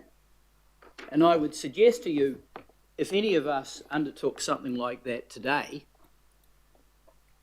you would suffer. And that is what people with those sorts of disabilities presently encounter when they come into this space now. And I would hope that those tests will be applied around the CRL and the associated streets and the network and everything that go to it. So again, I'll say it's right and fair for us to be asking questions. That is our role. Thank you. John Watson.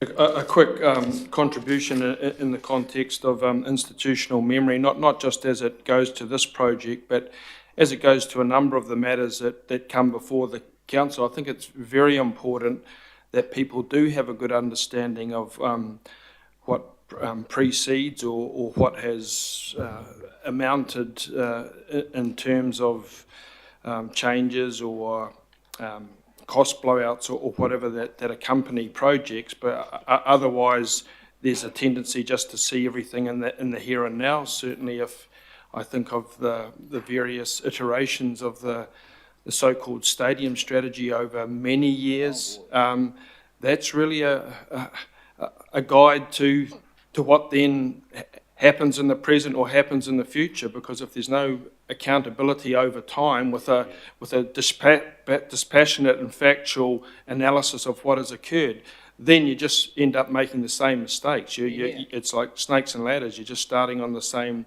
the same square each time, as if nothing has happened in the past that should be a warning or should be a guide to the future. So I certainly welcome that sort of analysis or questioning, and I think in terms of the City Rail Link, I can, my very vivid recollection is the first time the cost was brought up, a very emphatic assurance was given that the cost was going to be 2.4 billion, the council share was going to be 1.2 billion, and quite possibly would be less than that.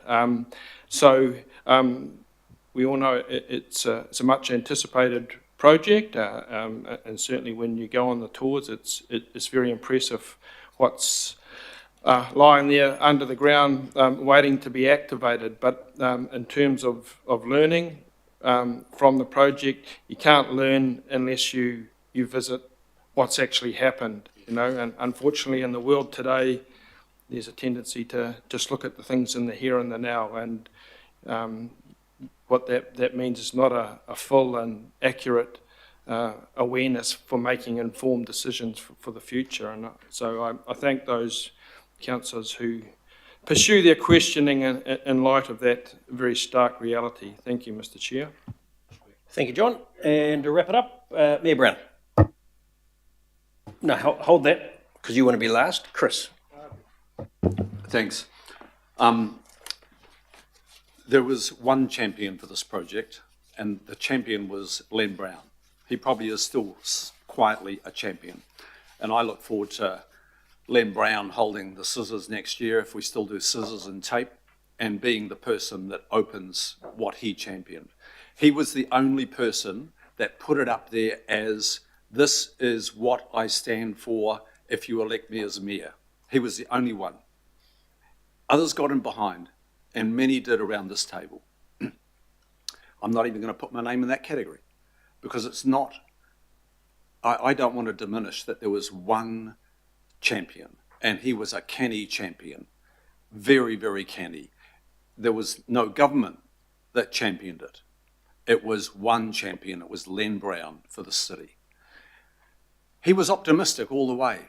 And what I'm coming to is, I feel like we've lost sight of the optimism of this project. We've lost sight of what it delivers. I've heard a lot of questions, and I don't want to invalidate those questions, but I'm not sure what the nub of the questions are. I'm really not sure. I do see a lot of finger pointing at the people that represent Auckland Transport. It's easy. It's so easy to do that, because we face inwards at this table. I think we've got to check ourselves on the complaint and the finger pointing. It is good to be curious, to be in the inquiry, asking real questions that are going to deliver more value to this project. I don't think it's okay to be asking questions that don't add value. And many of the questions do not add value, Chair. It's not taking us closer to the gold of an outstanding city rail link. I'm confident and I'm optimistic that that project will open and it'll be stunningly beautiful, impactful, and it'll deliver the outcomes that were beyond what was promised. But let's stay with that optimism. Let's not lose sight of that optimism. This is a big thing for Auckland. Let's start telling Aucklanders how we as politicians are up for that we're following in the footsteps of that champion Len Brown. Because I'm getting a sense that there's a whole lot of aimless niggling, and it does not add value. It does not get us closer to the gold. The development plan, as Councillor Hills is very good at finding the dates of things, and I knew it was about that period, but we were all responsible for it. And suddenly, we're pointing the finger at Eke Panuku and Auckland Transport, suggesting it's their problem. It was our creation. Eke Panuku took on the development plan, and my recollection is after they were asked to do so by the City Rail Link Company. Now, we'll find all that out through a memo that Barry and team will put together. But my plea is, about this time next year, that project will be singing to Aucklanders about this time next year. Let's go from now to then, starting to champion it as Len Brown championed it all those years ago. I certainly will. There you go, you heard the date here first. Shane. Thank you, Chair. Look, I wasn't going to speak, and I'll just be quick, but I was really, I felt compelled to by Councillor Darby's excellent remarks, and I just wanted to kind of back all that up. I thought it was all great. Look, questions are fine. Look, it is part of our duty as representatives to do that, but I don't know why. It seems like whenever we talk about the CRL on this table, the tone is extremely negative, actually. I have to admit sometimes I struggle to get the thread of what the specific problems that people are driving at are and what the solutions are to those problems. I'm not getting it, right? Maybe the mayor will fill me in on some of that stuff. But look, I agree with Councillor Darby as well in that, look, we need to be looking at this positively as much as we can. This is a city shaping opportunity. It's billions of dollars of investment. It is the chance for us to work around that from a city planning perspective, to create neighbourhoods around it, to do all sorts of cool stuff that we've been talking about. And we should be celebrating it. We should be positive champions. Some of the niggle I'm not really understanding. So let's celebrate it, guys. Thanks, Chair. Thank you, Shane. Ken. Thank you very much. I wasn't going to say anything because I'm so fresh to this and there's such a long history before I arrived. But there are two ends to this instrument if it's going to sing properly. We've got the terminus here in the CBD, but we've got all the other ends that the people get on to come here or leave when they leave from here. I'm in discussion at the moment in Henderson where we've taken a $40 million cut, a value cut, out of that train station. We've shortened the platform by 8 metres. That stopped us getting a causeway overbridge to another side of the rail line where Tātaki and people have spent lots of money developing, etc. I think people have a right to be angry, 5 billion rights to be angry. This is like building a house. We're at the end and we've just got to get it finished, and we give up counting the checks and we just get it finished. And so I'm supportive of getting this thing up and running. I'm supportive of a soft start, but I wanted to say what I just did to make sure that when we come back to this discussion at any point, if I'm here, I can say that I wasn't happy at this point with what's been, with what I've walked into and had to try to grapple with understanding. There's a lot of it moving past this, and they're far from come together yet. And we need to, I agree with Councillor Williamson that we need to get a more focused accountability around this to make sure we come out of the end of it well. Thank you. Thank you, Ken. And now to wrap it up, the Mayor. Okay, thanks for that discussion, everybody. Right when I first arrived here, I always said this was a good project, but it wasn't set up particularly well. And so, and I think it is still a good project. It's way over budget, but that isn't all that surprising in some ways. We have concentrated on getting the actual tunnel finished, which is done. We've concentrated on getting the trains running through, which they are. We've concentrated on getting the signals done, which they are. We've concentrated on finishing the railway stations, which we are. And we have made some decisions in a group. One of the decisions that was made by this council before I arrived was that the land at Mangawhau was sold into the project at a value of $180 million. That was what was put in. We haven't actually sold it yet, but it's put in the budget. So if we don't get $180 million, ratepayers have to cough up the bit.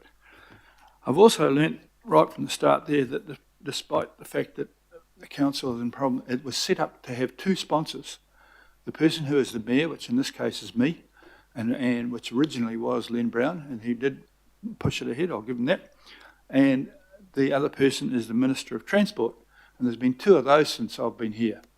And they've had very different views on everything. But nevertheless, the money still has to come out of it. And we did, I did fairly new in the piece attend to a meeting here where we approved Iki Panuku, but that was before I really knew a lot about Iki Panuku. I don't think that day that we approved the railway station to be the only one in the country where you couldn't drive to.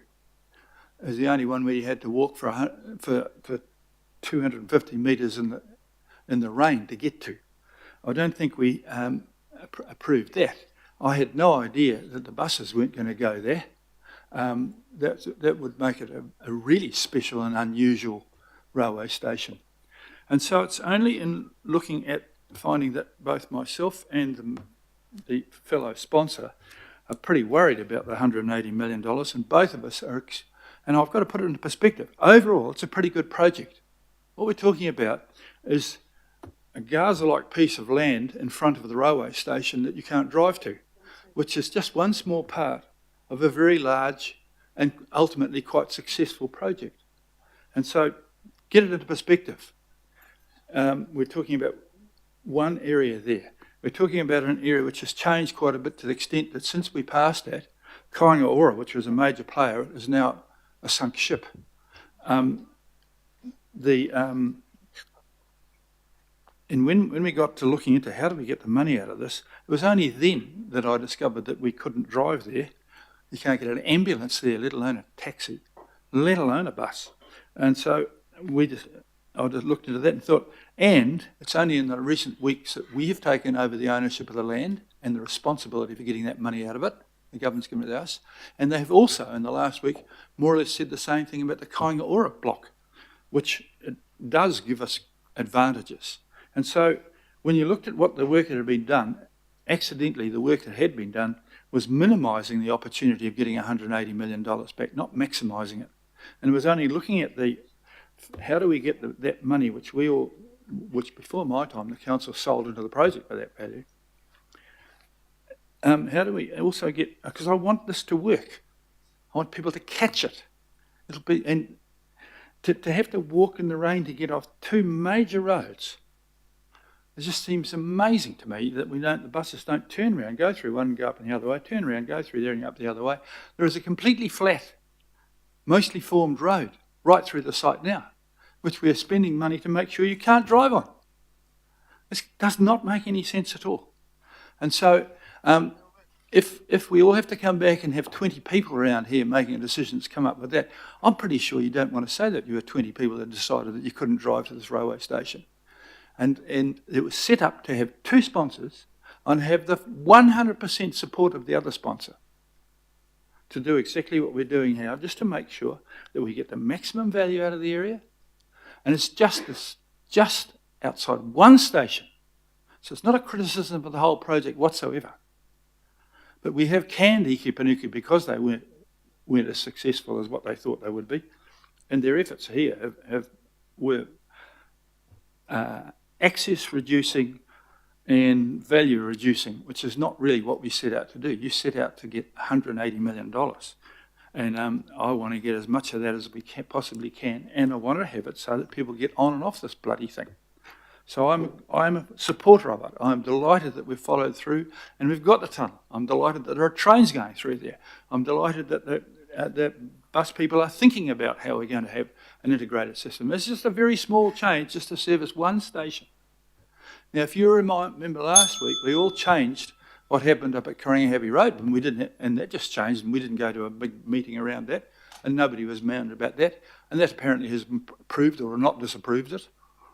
But so what we're doing here is maximising the value, and I think that Barry is getting a grip on this and doing a very good job, and I'm happy to support him that we all do something or other that does not result in yet another increase in rates. And if you recall, next year's increase in rates is largely due to the fact that the operating expenses for this thing were not included in anybody's budget. They suddenly became my problem. So I want this to be finished, and I want this to be done well. It was one of my things I stood on. And so I have no compunction about backing myself and Mr. Bishop to push this through and get a very good result for all the people in the uptown business association who rightfully brought it to our attention that it wasn't going to work as well for their people as they should. Thank you very much. Thank you. Okay, so that winds it up in just a couple of minutes. So just to be very, very clear, I'm more than happy for the questions to be asked, but when the answers have been given, I don't see any point in continuing on to ask the same questions. And so that is why I went down the road I did. We are going to get, and so quite obviously, at a project this size, there is going to be a lessons learnt process, and that is underway. And so what we will be doing, and I've just been talking to Barry about it, is that we will be having firstly a workshop where we will be able to unpick and look at everything and interrogate what has gone on, but also we will be able to have a discussion as to what the future looks like, and that will then come by way of a report to this committee. So there is a very, very clear and traceable and transparent political accountability, so that we can't have and sit here and try and point the finger at random things that have happened in the past that seem to have changed. We will create a process where we will provide very clear, and there will be nowhere for us to hide. And so that will come. And so I want to thank everyone for, it is a major thing, it's the biggest thing the city has done, and I'm sure whatever time, in whatever month next year, when things are opened, those of us that are back here will be sitting there happily going, what a great thing, because we should. And I can tell you from the people in the south who probably have challenged themselves probably the most as to what do we get out of the CRL, the people in Franklin.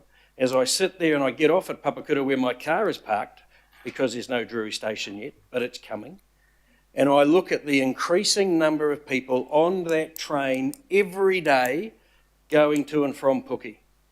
And so they actually get it. And as someone has already mentioned, it's more than just, I think it was Ken, this is more than just about the city. This is about how Auckland moves. And so, you know, we seem to get bogged down so often just debating stuff about what's happening here, when actually the greatest benefits will be for the people wanting to move around the city.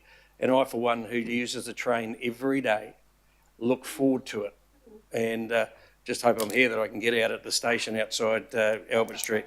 But otherwise, I'll just keep using it. I'll just become pest to people. So thank you, everyone. It's been moved and seconded. Those in favour say aye, and against, carried.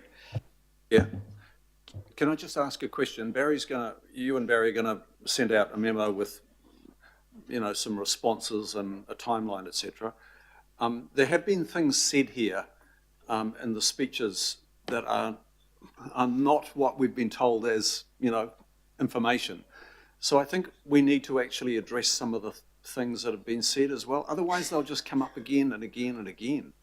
And I'm concerned about that, as you said in your speech, Chair. So Barry makes intensive notes, as does Mara, and so there will be follow-up. They note down what is said, and we have a debrief after every meeting, and so yes.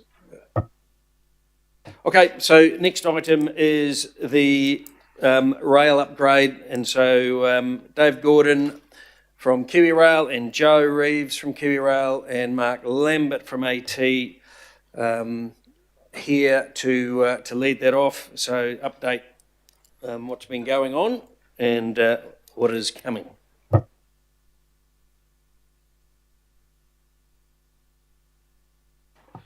Thanks, Chair and Councillors. I'm going to skip through quite a number of the slides and really just get to four basic points. Where we're at, where we think we're going to land, and what's coming next, with a little bit of commentary on the side. So I'll actually skip the first ones in the pack, and I think, which one? All right. You had more success than me. No. Okay. So I've actually got to skip through this lot and really just get to where we're at and focus in on this slide, because I think this is the guts of the discussion. And I'll start with the bottom left corner, which shows current status after Easter. So we are 85% through the rail network rebuild, and that's 85% through the essential for City Rail Link. We're also about 30 to 35% through the desirable for City Rail Link. We're done in C9, in the station entry. We're done on Werrikei Park, Third Main. We're done on P2P, and it's glad to hear it's going so well. And although it shows 90% for the Western Power Feed for the last 2 days, this network has actually been running off one of the substations in the centre and the Western Power Feed. Turned it on, no one noticed, which is exactly what you hope for things like that. So I'm very satisfied that we've made progress. We had a a very busy weekend and a very busy Easter Anzac. It's the first time we have ever shut the network mid-year for that length of time, and so there was a bit of a voyage into the unknown in terms of what would be the impact on the traffic around the city, what would be the impact on freight. Now, we were helped by the fact that it was Easter and Anzac and the 3 days in between where the city was reasonably empty in terms of people going to work, and it's obviously school holidays. But it did prove incredibly successful. We had some pretty terrible weather during the start of it. We didn't quite finish elements of it as well as we would like. We had more speed restrictions at the end than we wanted, but we did get the physical work done. We did manage to support the freight transport, and to the best of my knowledge, we managed through the city as well. I'll just move on to some of the impacts as to how it actually works. So that's the highlights.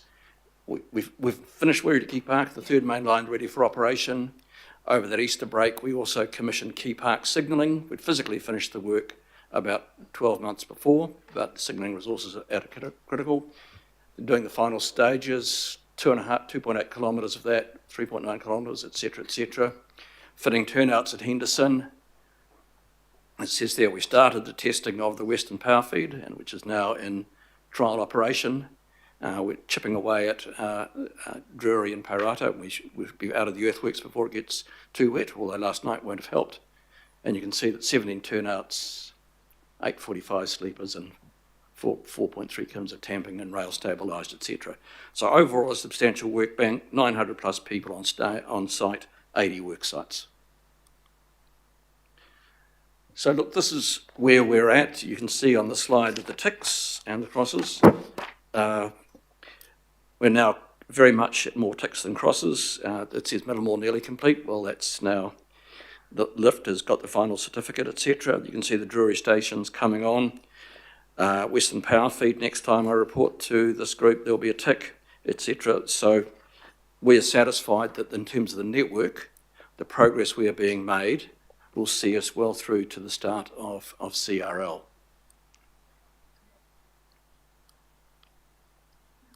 Let's talk a little bit about, because we've got another one of these shuts coming up, and that obviously creates issues for the transport around the city. We depending on the day, we're up to 55 trucks, and Auckland Ruakura 19 trucks, so that's 60 odd trucks trying to navigate their way around Nielsen Street, etc.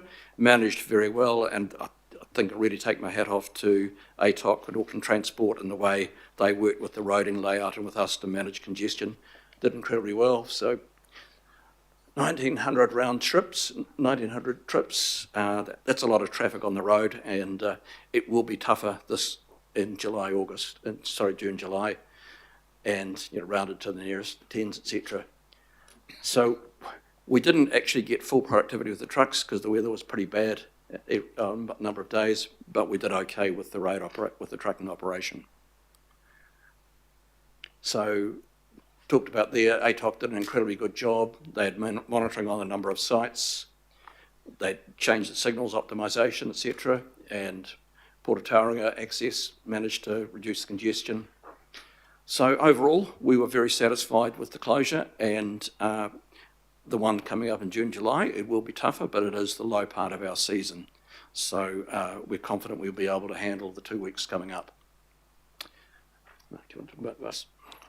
Yeah, thanks, Dave. Very briefly, looking at our rail customers, we know they don't necessarily like rail bus replacements. It's not as good as trains, but through customer satisfaction surveys and lessons learnt, we have had an improvement in the satisfaction rates per se since the Christmas closures, and learning lessons in terms of where bus stops should be positioned, routes, and etc. from a customer perspective. Over those 2 weeks, over Easter, there was around 7,500 individual trips which were managed, carried over 125,000 passengers. So relatively successful from that perspective. I'll pass to Joe to talk a little bit about the comms message. Thank you. Hi everyone, great to be here. didn't realise that was an animation. So we've produced a graphic this time just to kind of give you a bit of an idea of the broad range and scope of the type of communications that we're carrying out before and after these slightly longer closures. One of the things that we're finding is getting really great engagement. I mean, it's often hard to measure communications because, you know, it goes out there and you don't always know who's seen it. But one of the good ways that you can measure is through social media analytics. So and we've been getting some really great engagement with the videos that we've been producing, just showing some of the workers and some of the progress on site. And interestingly, by far the most popular videos seem to tend to be the time lapse. So that's a really good way of just showing that people like to see the real tangible progress, what's happening on site. Combined with Auckland Transport, we put out around 16,600 newsletters and neighbour notifications to people around the network. Number of stakeholder briefings, lots of social media posts, as you can see. In terms of complaints, we did have some, and only one of those really was escalated. In terms of, when we say escalated, we mean people that we were able to go back to them and they came back again and wanted to continue it. Most people have very legitimate concerns and we are able to alleviate them, which I still think is really a pretty low number considering the scale of what we're achieving on the network. So just moving on, this is just a bit more detail on what we carried out. As always, today I'm here on behalf of all three organisations in terms of our communications team. So City Rail Link Limited and Auckland Transport and Kiwi Rail are all working together to deliver communications, as we've mentioned before. So this refers to some of the joint activities, but also some of the activities like the marketing, etc., are ones that Auckland Transport leads on. And we've focused quite a lot post-April on some local board communications. As Dave's going to talk through in a minute, you'll see that in the upcoming closures we are focusing efforts on the Southern Line. So we've been to speak to a couple of the local boards, Franklin and Papakura, just to share our plans. And that's some really valuable relationship building, and we are actually getting some really good feedback from people just kind of saying that they're happy to hear more from us. So yeah, it's just a good lesson really, I think, of just keeping people informed regularly. And I think that's it from me.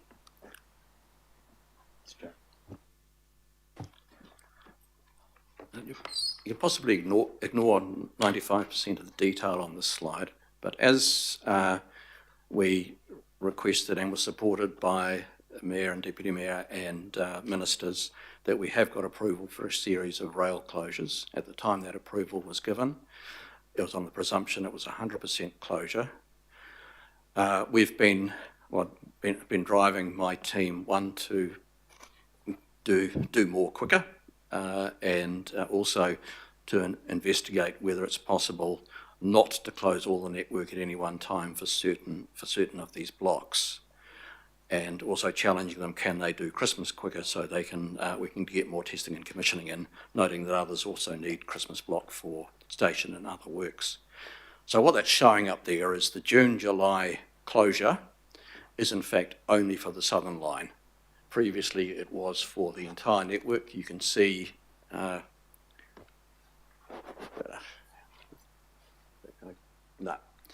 you can see, oh, I don't know how I managed to do that, but we'll go back. So the red is where we are working. So the Southern Line, which we've always said is the line with the most work to do and the most challenge, and we have got one line closed between Henderson and Swanson. You can see the red through there, so trains will be able to run on the other line, but the rest of the network will be open over the June-July school holiday block. So Auckland Transport, AOR, can get their trains out from their depot, which is down by Manukau. They can run all the way through there.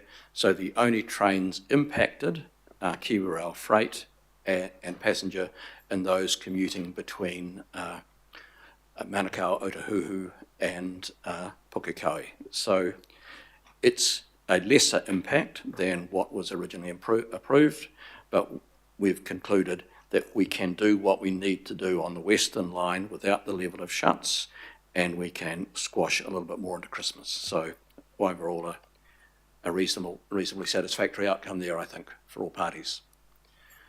there's a wee bit of a change in there, so we'll start to be able to run on one line to the south in the last couple of days of the block line. But effectively, train services everywhere other than to the south over June, July school holidays. This is where we hope to be at the end of June, July, the rail network rebuild. So if I look at 87% now, I can say with a strong level of confidence that will be 100% before we're ready, before City Rail Link open. We will conclude that package of works. My focus has now changed from the essential works to saying what else can we get done while we have the disruption happening to minimise future disruptions, which we've been doing all the way along. We've had the announcement of additional funding from the Crown, which enables us to go down the priority list and take more works out. Britomart will be done. Henderson will be progressing. Henderson has always been the last cab off the rank, and we'll progressively make progress there.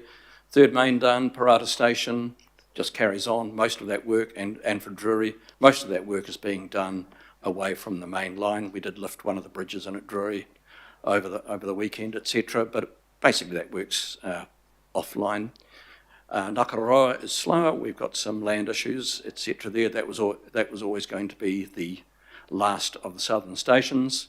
Showing Western Power Feed will be at 100%, and P2P, excluding the substation, which is not necessary for its operation, has been shown by the fact that it's operating, will be complete by that. P2P will be complete substations in 2028, and the ring and resilience works similarly will be done through that time. There are 3 jobs that potentially drift beyond City Rail Link opening, and that is in the 3 crossovers.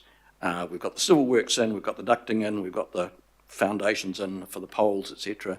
But we do have to commission the signalling, and that, depending on the opening of City Rail Link, may be before and after. It's not necessary for the day one operations, but it is necessary for more efficient maintenance to ensure that services aren't disrupted when we do nightly maintenance.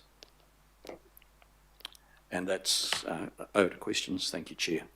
Thank you, team. Someone like to move? Thank you, Chris. Seconder. Thank you, Greg. Okay, questions. Desley. Thank you. I'm sure you know what question I'm going to ask you, so you'll be prepared for this. Where are you on the screeching trains? Because they're still screeching, and they're causing my constituents and others a bit of grief, a lot of grief. Yep. Okay, thanks.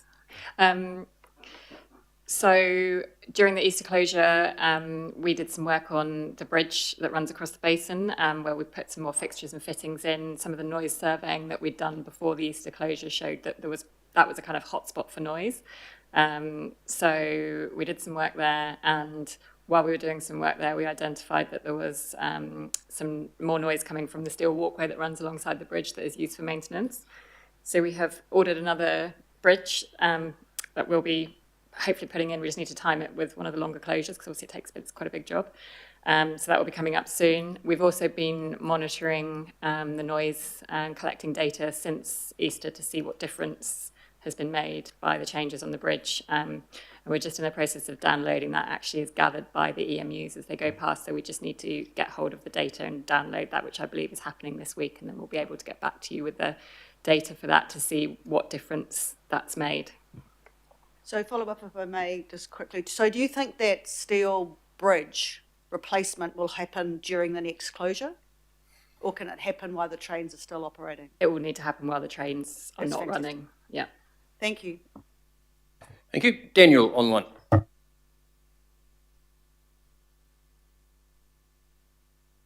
Oh, thank you, Chair. Look, thank you to Kiwi Rail for the briefing.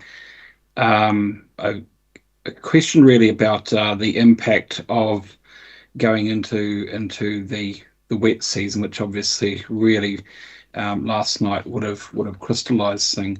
I'm very happy with the great work at Drury Station, by the way, and thank you for that. But I'm just curious to know if some of the bulk and location works that there could be some movement in your timetable, given the impact of that seasonal wet weather, whether you're confident that you can still hit your targets, or whether there could be slippage given the impact of rain. The advice I received yesterday on this point, because I did speak to the project manager, is that he was confident we are through enough of the bulk and location works, bulk earth moving, etc., that we're starting to get into civils rather than earth. We're out of the ground, so we believe we've made enough progress. Now, terrible things might happen, lots of versions of last night, but at this stage, no, we are confident it's going to be okay. Excuse me. Okay. Look, thank you, Chair. And look, just to acknowledge Kiwi Rail's work on the Drury Station. It was wonderful to see the bridge foundations augmented with the bridge that was installed over the last few days, and the project at Drury Station looks very exciting, as I'm sure you would agree, Mr. Chair. Absolutely, and there's a time-lapse movie coming out for our viewing pleasure. Chris Fletcher. Oh, thank you, Chair, and thank you, Dave, and this update. The Deputy Mayor, I noticed you were here for the earlier item on the CRL, and the Deputy Mayor said something that really resonated with me, and that is the devil is in the detail. So as I'm sure Councillor Lee will agree, as we were both board members at the time that the CRL was finally signed off by Auckland Transport, there was a lot of work in there in the initial stage before it became CRL Limited about the upgrades that would be required. So I guess what I'm wanting to ask you now, in terms of congestion modelling, what are you doing now, taking into account the last item, on the congestion modelling around grade separations and where grade separations haven't been undertaken for where CRL will be opening? And is there work that you are actively engaged in? Because I think you've done, it probably all started a little bit late, but the work that you're doing on the closures and the communication, and I've made no complaints whatsoever. I think we're making the best of a difficult situation. But I want to anticipate where the next difficult situation will be, and I can fear, perhaps, that grade separation is going to be one that will be highly disruptive, and I'd just like to know and have the comfort that within Auckland Transport and Kiwi Rail we are together looking at the modelling on congestion and whether there are other things that we should be prioritising at this stage.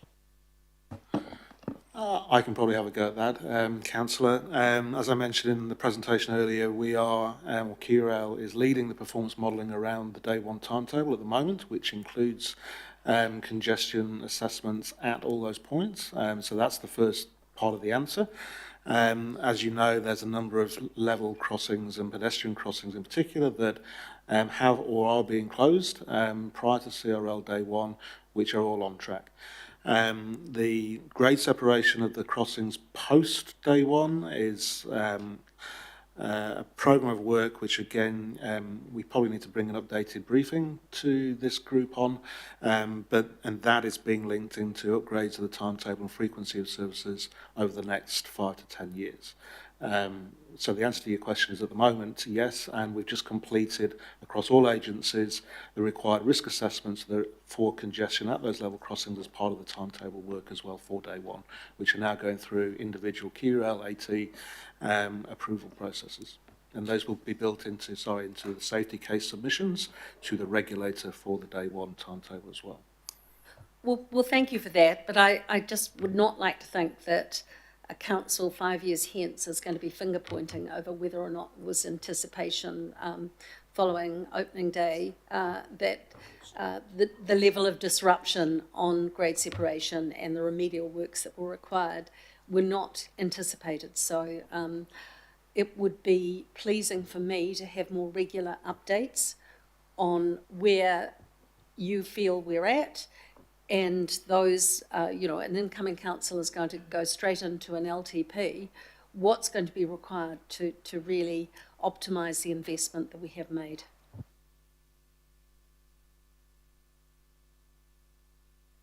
Certainly we can bring those updated presentations back in the future, particularly around the level crossing programme moving forward.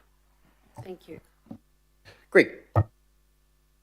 Yeah, Andy, can I just direct this through you, just make sure it's appropriate for the officers right here, and that's because there's a public meeting out in Kimu on Saturday organised by the Public Users Transport Association around trains to Huapai. So I'm just wondering, beyond the schematics that we've seen today, what is the current thinking around any extension out the northwest through to potentially Kimu Huapai? Can I ask that question of them? Oh, look, it's outside this, but Dave has given me the thumbs up, so he's all good. Yes, look, I can. We prepared a report last year on what we considered to be the likely civil engineering costs associated with putting a permanent train in the thing as opposed to just a temporary trial. I gave an answer at a public question in the, literally on Saturday at another forum about this, and I'm going to be candid. Between now and City Rail Link bedding in, Kiwi Rail will not be putting effort into something to Kimu. We've got to swallow what we've got before we nail the next thing. We have no objection to it happening in the future, but we are resourced to a level. This is the biggest, as everyone said, this is the biggest project in Auckland. All our resources are devoted in Auckland to ensuring that happens. We can then move on to looking at expansions of the network, but let's get the thing we've got working perfectly first. Thank you. Shane. Thank you, Chair.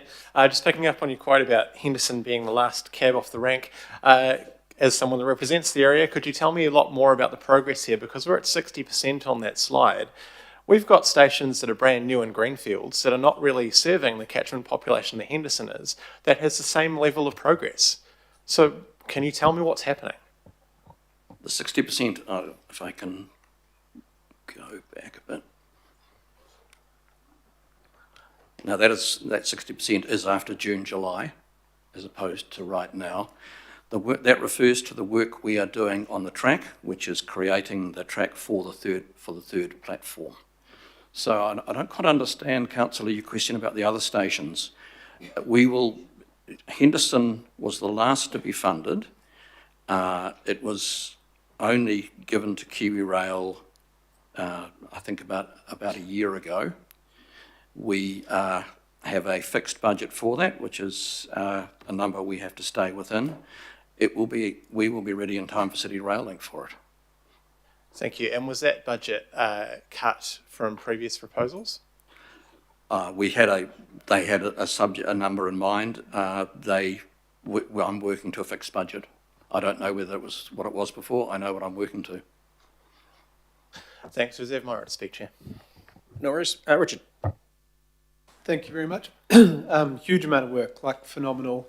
And I think the comms and the feeder, what are they called? The bus replacement, the rail replacement buses are getting and have been much better this year. So I just want to commend people for that. They're not the best alternative, but they're probably the only one, but they're far better than they have been in the past, what I'm hearing from everyone. The question I do have, that fantastic video that dropped last week of the CRL, everyone very, very excited, but you may have heard or seen a lot of concern about the 60-second dwell times. Do you have comments about that? Is it 60 seconds from the train entering station and leaving? Because 60 seconds internationally is quite, I know it sounds silly, but it is quite a long period of time and can slow down the network. Probably going down 3 levels of detail below what I can sensibly comment on, but the answer is yes, I am concerned of anything that involves dwell time longer than is internationally acceptable. You take it from the start. A train pulls up, you wait for the door to open. Ideally, the door would open immediately. Ideally, it would close and you'd move on. So anything that can improve, i.e. speed up dwell time, is something to be supported. As for the details of the specific thing, as councillor, I just don't know. Thankfully, thank you for that. So, but I hear that everyone will be looking at improving that. Well, it's very much. I think just going back to the one client between AT and ourselves and AOR, we've got the single interest of ensuring the network is used to its optimum, which means the trains can run on time. As many trains as we can get going run on time. So anything that does that, whether it's TSRs that slow it down, dwell time, any efficiency we can put in. A second here, 10 seconds per station from Swanson through to, let's just say, Onehunga, 10 seconds per station, adds up to about 3 minutes. So anything we can do is important.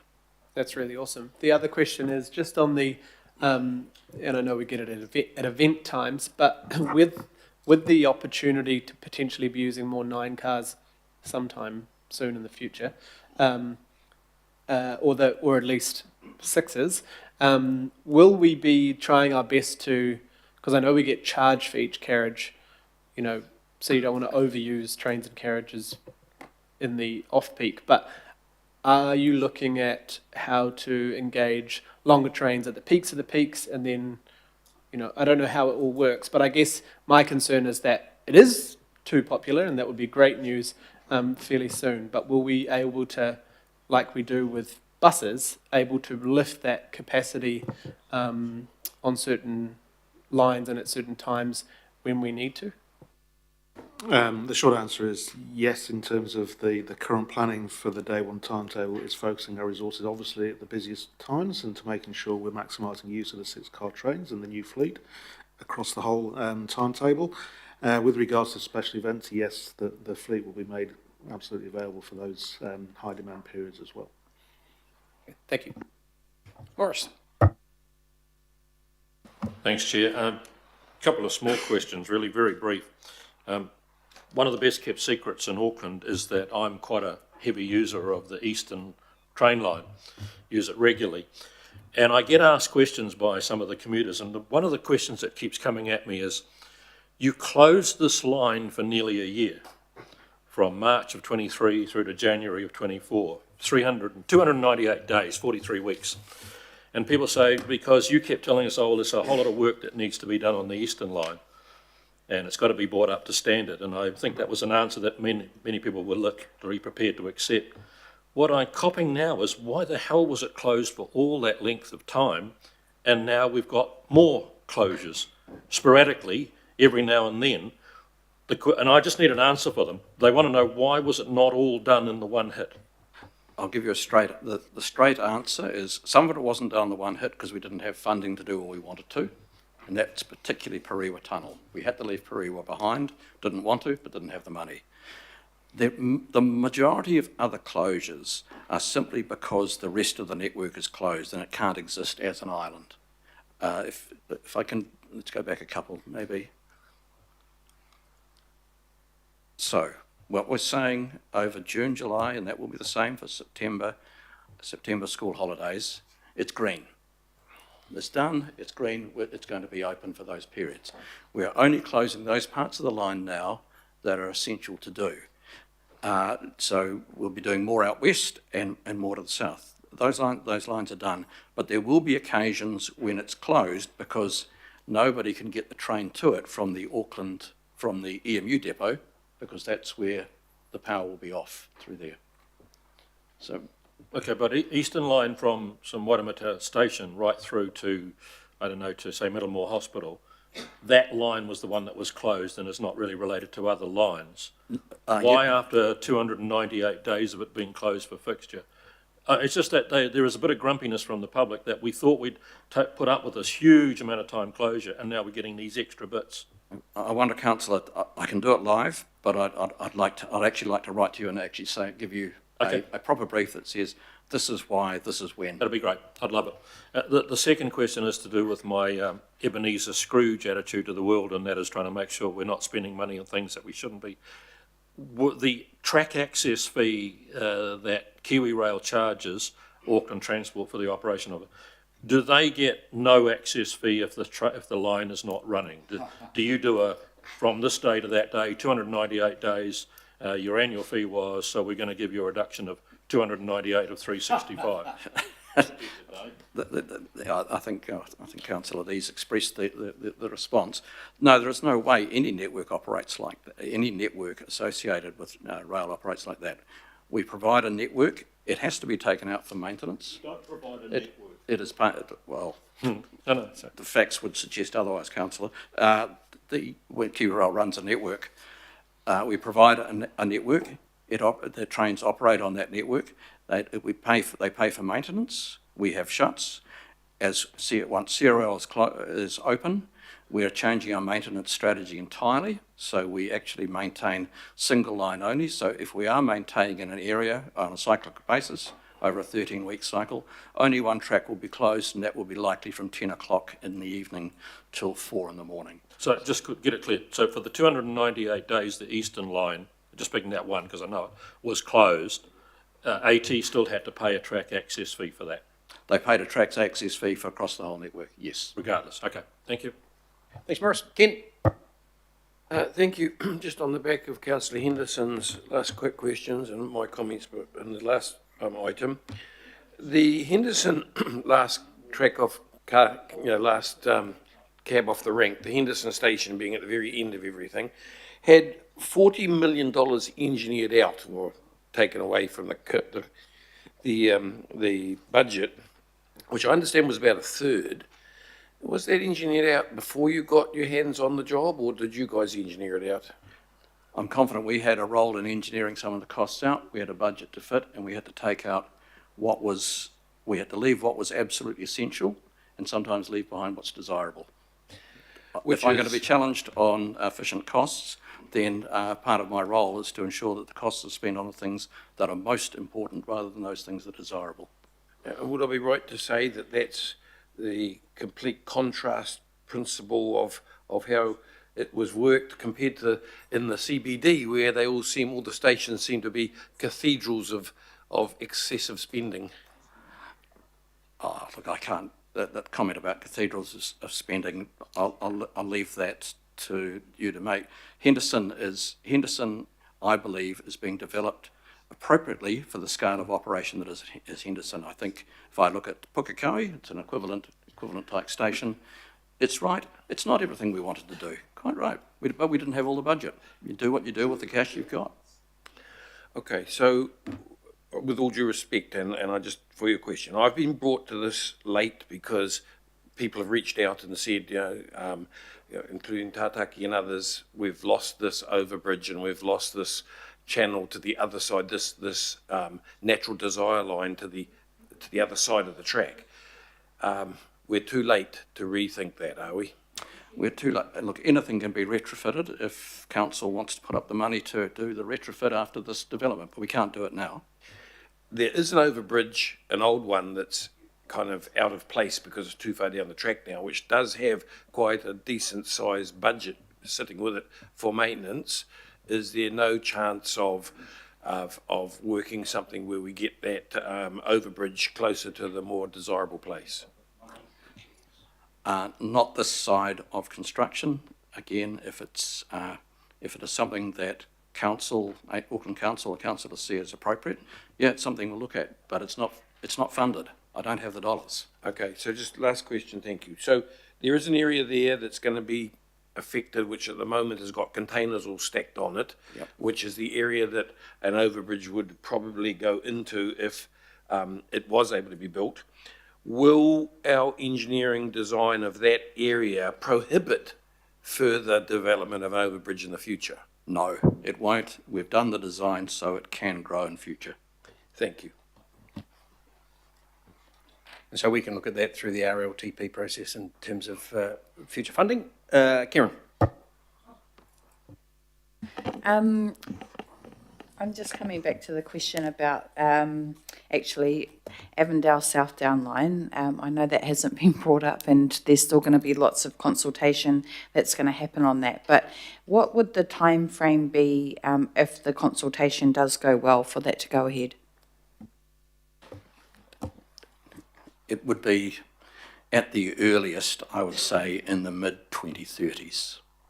That order of magnitude, I think. It's a massive development. It's a huge amount of money. We need to bring other investors in.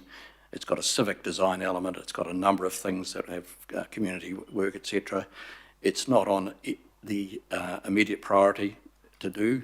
I think it's actually will be another key to unlock Auckland having the second, having a train line, a passenger train line through those suburbs, but it's of that order.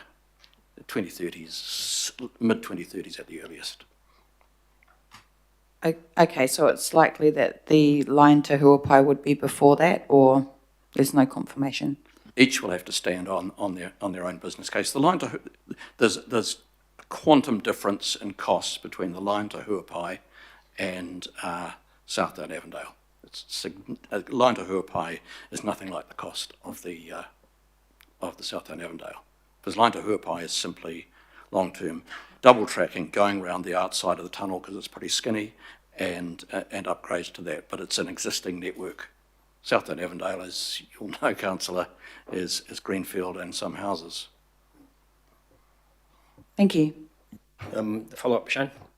Yeah, thanks for your indulgence, Chair. Look, this is a pretty basic question, but I just want to really nail this. It's very important. Who made the decision to cut the train station budget? The budget was held by City Rail Link Limited. They have a budget to stay for. They gave us a certain amount of money to work within. CRLL make those funding decisions? They do, because it's in their budget. They were funded for Henderson Station. Thank you. Thanks, Chair. All right, no further questions. So ask you to step back. Oh, Mark, you have a question? Yes. Thank you, Mr. Chairman. I spoke earlier of the dismissive attitude that Kiwi Rail and AT have to rail passengers and rail patronage. The good news from Easter was that there were 150,000 views of Kiwi Rail's videos and posts explaining why there is no service. Is that, are we meant to be impressed by that? Are Aucklanders impressed by that? It's a sad state of affairs. In regard to this R&R rebuild, formation rebuild, we were told in October 2022, just after the election, that the majority of the rebuild would be completed by the end of 2024 with the opening of the CRL. And yet we're looking at something like 100 days of shutdowns in 2025. It's deeply concerning because we're constantly hemorrhaging, burning off hard-won patronage.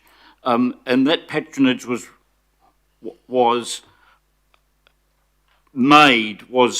gained by a lot of hard work and a lot of expenditure, and it's been frittered away, and the culture change has been reversed, and it's going to take some time to repair that damage.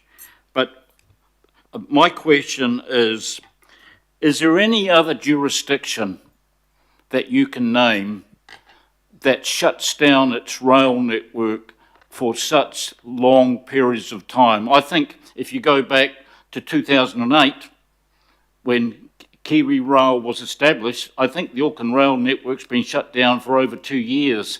I just wonder, do you know anyone else who does their rail maintenance work that way? Well, first I'd make the point, this isn't just maintenance. This is 18 years of catch-up of assets that were let go. If City Rail Link had opened up on the asset as it currently was then, you might have had a really good first day, but you would have had a terrible next 10 years. It was an ugly choice that had to be made between fixing infrastructure, but like digging pipes up in the street. No one likes it, but you've got to do it. Do I know rail jurisdictions that close railways to get works done? I don't know one that doesn't. Go to Sydney at the moment. Lines are always closed. Deutsche Bahn, probably one of the models for railways at the moment, have got themselves in a situation where they have been so successful that the lines are wearing out and they have no means to doing it. Deutsche Bahn over the next 10 years have got a rolling period of major line closures because they've been successful. So, Councillor, we didn't do this lightly. This is the work we're doing in rail network rebuild. It is intensely uninteresting work. It's not particularly gratifying. It's hard grind, and you see no benefit for it for the next 20 years. So we didn't do it lightly. We didn't do it on the basis that we didn't care about the passengers. We did it on the basis that the city is putting the City and the Crown putting, let's call it 5 billion because it's an easy number, 5 billion into something, and it wasn't going to work, you wouldn't have got a yield from it if we hadn't done this. So I'm pretty robust in my defence of it. I know it's had impacts, but it's like a surgery. Sometimes you just got to do it. Just ask a supplementary, just in response to that, before I do, no one questions, and the need for this project was actually signalled in 2015, so no one questions the need for it. It's how it was done, and actually, I have to say, given how long it's taken, there's a question of competence, I'm afraid, and that's costing us money and costing us patronage. In terms of the network, in your response to Councillor Williamson, that regardless if the rail network in Auckland is not functional, not operating, not usable, you still put your price, you don't give any discount, in fact you put your access charges up. And how do we pay for that? Well, AT comes to Auckland Council for extra money and bumps up the fares for the passengers. It's a formula for failure. It's something that no one can be proud of, and it's totally unsustainable. Thank you. I don't think there's an answer there. Okay, Daniel, follow up. Just while I've got you, acknowledging the commitments that the council and the government have made with respect to the grade separation project at Takanini. Currently, the work is obviously to get through the NOR appeals and property acquisitions. Can I get some comment from Kiwi Rail as to its alignment with Auckland Transport for the preparation of the physical works that will need to follow for the implementation of the grade separated vehicular bridges over that corridor? I appreciate it's early days, but that will be a hard project. And I just want to get a sense that in terms of access and work, that Kiwi Rail and Auckland Transport are fully in alignment, because we will need to get, once we have all those properties acquired, we will need to get on with that work and get those bridges. Admittedly, there are some years in which we have to do that, but actually that time will pass quite quickly. Can you comment? Yes, I can. We have a project manager embedded in the Auckland Transport team to ensure that alignment happens. There are some areas at the moment where we have differences of view and approach and design. You would expect it at this stage, but it is something that's being managed appropriately at officer level. We are as keen as Auckland Transport to get the grade separation in. For most jurisdictions, these do become primarily a roading project, with rail being I guess, the casualty. Our view is that we would like to look at this being worked so we could keep one line open whilst running. We've got challenges coming up over Christmas for this work, but we want it to happen, and we know it's part of creating a better transport network as a whole. Okay, look, thank you. I just really want to make sure, because obviously, you know, we're parking these bridges over the space above the lines, and that's going to take time. And I want to ensure that there is a way in which your project managers can reconcile with Auckland Transport around any views and differences to ensure that we don't get unnecessary slippage on that project. But I'll take you at your word for that and reserve my right to speak to you. Thank you.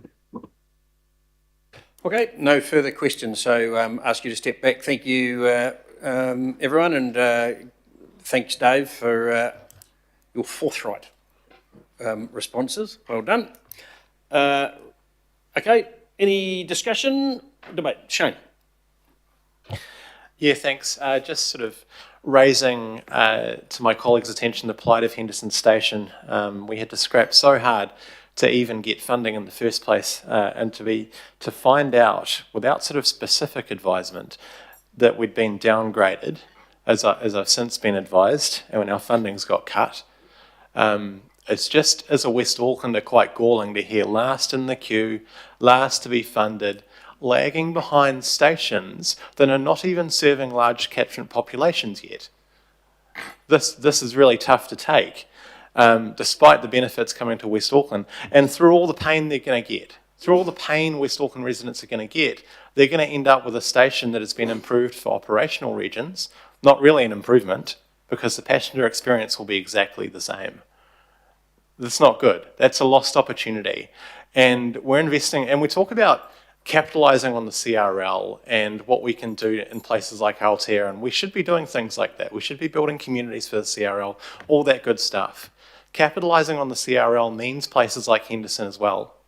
We have Te Puna Creative Quarter, which is one of the most important investments in local jobs that our community in West Auckland has ever had, and it's on the wrong side of the rail line, and it desperately needs attention and funding so that people can get across through bridges and things like that, and yet our funding is cut.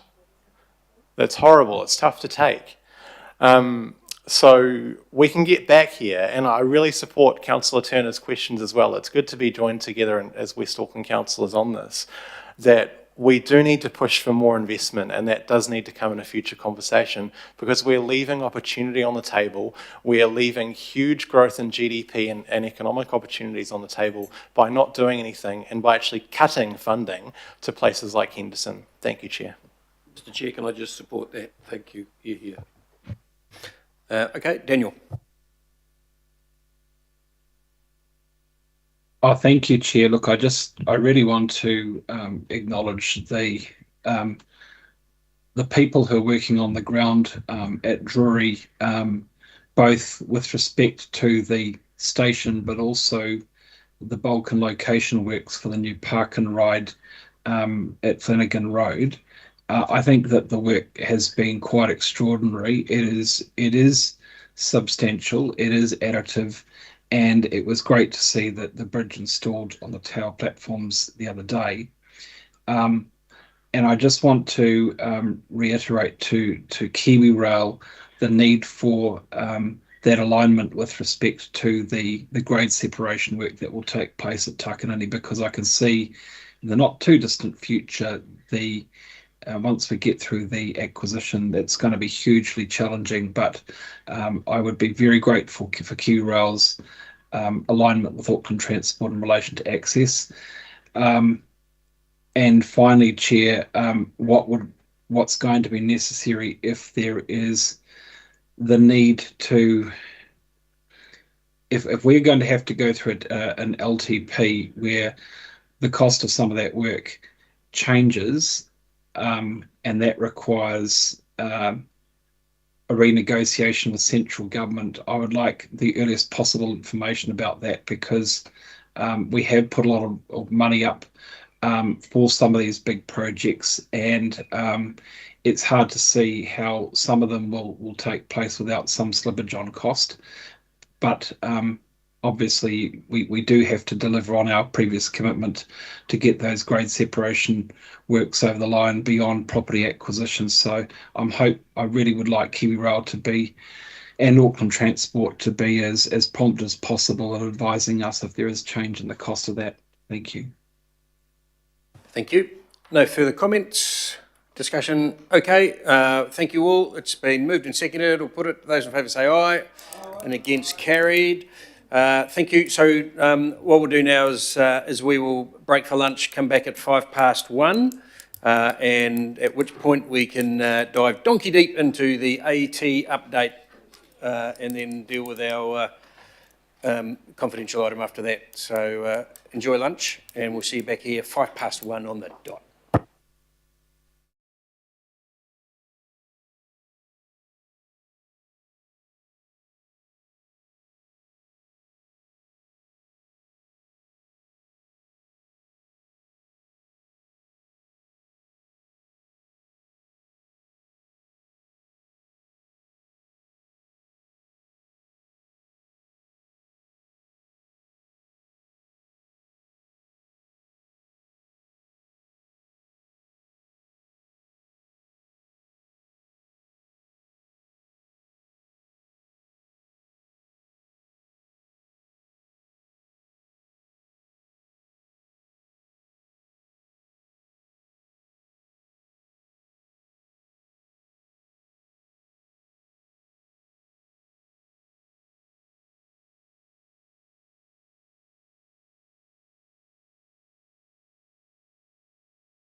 And we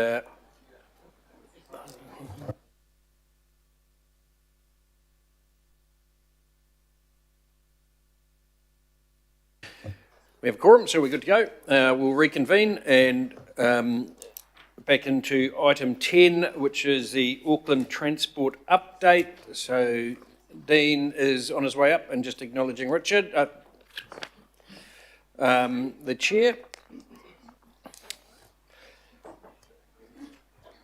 And Dean's bringing up a support crew. I'm sure he's not lonely. So welcome, Dean, and let's go with Auckland Transport update. Yeah, kia ora and thank you very much, Chair and Councillors. Always good to be here and to listen into the lively discussion and debate that we've had so far today. What I thought would be useful in terms of update today, you'll see we've got an agenda there, and we will come to that. I'll do the first 4 or 5 items, and then Simon Buxton will join me for the network improvement and safety parts of the network. But I thought it might be useful, given the interest in the new speed rule, to actually spend a few moments at the beginning just giving you an update on that. So today I've got with me Gavin Scott, who's our Chief Legal Counsel at Auckland Transport. He will give you a legal perspective on what our obligations are and also what our potential liabilities are under the law. And we've got Teresa Burnett, who leads our transport safety team, and she will give you an update on where we're at with the speed rule and changes associated with that, and what we're proposing to do in terms of engaging with communities around what new speeds might be, where they choose to revise them again. One thing I wanted to, so that's what we'll do on those ones, but can I, in prefacing this, can I acknowledge we are very aware of the concerns of some parts of our community. And we know that they're nervous about these speed changes, and our commitment is to work with them in the context of the new speed rule to see what the community position is, along with the local board and ward councillors, of course, in terms of what speeds might be into the future. And can I reassure you 2 things? One is that Auckland Transport takes a safe system approach. So speed is one element of a safe system. It's not the only element. Infrastructure is an important element.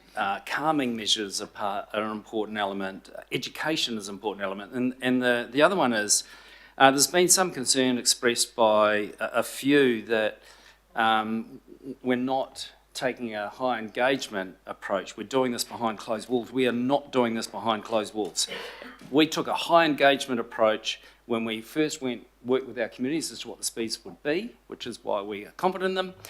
And then we're taking a high engagement approach with our communities around what the changes might be that affect them.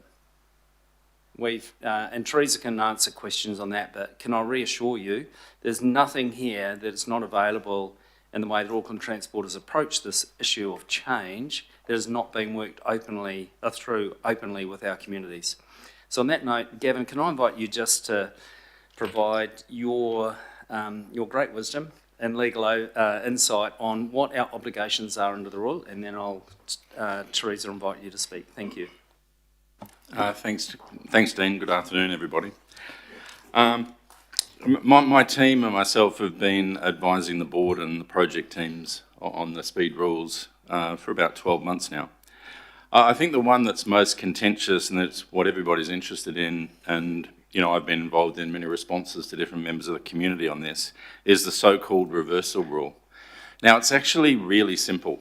It's actually a factual assessment. It's not really, there's not much clever legality around it. Basically, if a road became 30 kilometres since the 1st of January, and a reason, not the reason, but a reason for the change was a school was in the area, that's caught by the reversal rule. And our project team has done that factual assessment across the 1,500 roads that were potentially affected, and they've come to the conclusion that a vast majority of them are caught by the rule. And that's based on an assessment of the consultation materials and our engagement with the public when we actually brought the speed rules down. So I just wanted to be clear on that. There's also been a lot of correspondence and talk that other councils have taken a different view, that there's a different approach that can be taken. I've discussed this with NZTA's legal counsel, the Ministry of Transport, been in touch with Hamilton City, and in essence, why they're different is their factual assessment is different from us. They have made the factual finding that a school in the area was not a reason for the reason that the speeds went down to 30 kilometres. So we've taken the approach based on all of the material we generated through our consultation processes when the speeds were dropped, that we can't stand behind that finding. So we feel in a position that by the 1st of June, we have to do that reversal. So that's quite simply the position that Auckland Transport's been advised on, and we have spoken to various other legal teams in the country just to see if we've missed something, but in the end it comes down to that factual assessment. Can I also ask you to comment on some debate around how we handle change in speed with contemporaneously dealing with other safety infrastructure, and also are there particular liabilities that we might attract? It might just be worth giving some comment on that too, Gavin. Yeah, sure. So obviously our board throughout this process is well aware of the safety implications of changing speed limits. And as Dean said, speed limits is just one aspect of the overall safety equation. In terms of this particular reversal rule, looking at the obligations of Auckland Transport and our board, the basis of the rule, which there is no appetite in central government to change and provide exemptions for, are the key policy provisions of the rule. Our obligation, and what we're already looking at, is we've got monitors on some of these roads that are going to go up already, and Teresa can talk about that. But in terms of the engineering solutions, which you all understand are a really key part of safety, we are not in a position where we can implement them at the same time as the speed rule change. We don't have the time, the project, we've got 1,400 roads to change. And so when you look at our obligations under the speed rule and our broader obligations, yes, our board is considering all those matters, and I think Teresa can talk about them when we talk about the future. Okay, thank you. Teresa. Good afternoon, everybody. So as Dean says, we absolutely hear and understand some communities' concerns about the reversals. And so the team and I are working on a plan about how we manage speed. Sorry, I'm just struggling. Can I get you to bring the microphone a little closer? Sorry, I do this every time. Too softly spoken. Can you hear me okay? Excellent, okay. So yes, we have heard our communities, and we are committed to working very, very closely with them going forward. From the 1st of July, so all of the reversals need to be done. We were given a deadline of the 1st of July, and the team have had to work incredibly quickly to meet that deadline, and they are on track. We will most probably have the reversal done by the 19th of June. So going forward from the 1st of July, we can start to work with communities and local boards about how we manage speed limits. So we've got a couple of options. Under the rule as it's written, there are quite a few data points we need to collect. We need to collect and gather a lot of data and information on a road-by-road basis. So given that we're having to reverse about 1,400 roads, it's actually quite a lot of work there. But our plan at this point in time is to come and talk with local boards and communities about issues that are happening in their area. Also, we're marrying that alongside the other work we're doing around the engineering. And we've put 2 dedicated road safety engineers in to work with schools. So they've been busy working with schools about what's happening outside the school gate to help mitigate the issues they've got there. So we will be able to circle back at some point when we've got a further, more detailed plan about what our consultation process will look like. Anything else you want added? Yes, so once we've finalised our plan and what the consultation will look like, understanding we've got quite a number of communities to work with, we will circle back and share that plan of how that will work. Okay. Yep. Okay. Look, happy to take questions, but what we thought we might do, councillors, is continue through with the presentation and take all questions at the end, if that's okay. So just moving to more general items. You'll see some highlights here around things that have been happening. Obviously, the Auditor General report on public transport reliability, you'll have been aware of that. There was various coverage over it. We found the findings quite pleasing the last few years. They've noted the improvement, and also as you get with any objective third-party review, you also find things you need to focus on, which we agreed with on the way through. So we've got a continuous improvement program, and I'm sure that Stacey will be able to talk about that shortly. You'll see our continued electrification of the bus fleet. Our electrification of the bus fleet continues with 44 more electric buses in place. You'll see the GI to Tamaki shared path now underway. That contract's been let. The construction's occurring. I thought I might get a cheer from one corner. You'll see too that we've got some really important work there in terms of engaging around network optimisation and network improvement projects and rail bridges in GI, Takanini and Tamahia. And Eastern Busway continues to go very strongly. We're really pleased with that project. We've had both the Mayor and Minister Simeon Brown out in the recent 4 or 6 weeks, and we hope to have Minister Bishop out shortly or later this year to do associate with an opening. You'll see some projects here, just representing progress made across the Reef Road or Rahihi flyover. You'll see the ferry dolphin piling at Half Moon Bay as we improve ferry facilities, and you'll see some network improvements. I had the privilege of going out and seeing at the McMullen and Wing yard the new electric ferries. You'll see a picture of it there in the bottom right hand corner. These are coming across. We expect the first of those 2 fully electric ferries to be dropped in the water next week, with testing and commissioning started, due for launching into service later this year. Some more projects there you'll see, slip repairs, growth planning, road safety works. May Road is the most recent example, and continue work on ferry infrastructure. You'll see the Devonport Pier 2 concept design there. One project I want to draw to your attention, this is in anticipation of CRL, is the Vincent Street corridor improvements. The philosophy here is that significant bus movement will occur down Vincent Street into Albert Street and downtown. You'll see that on the left-hand picture there, the future bus and rail network, and you'll see the parallel cycle network image.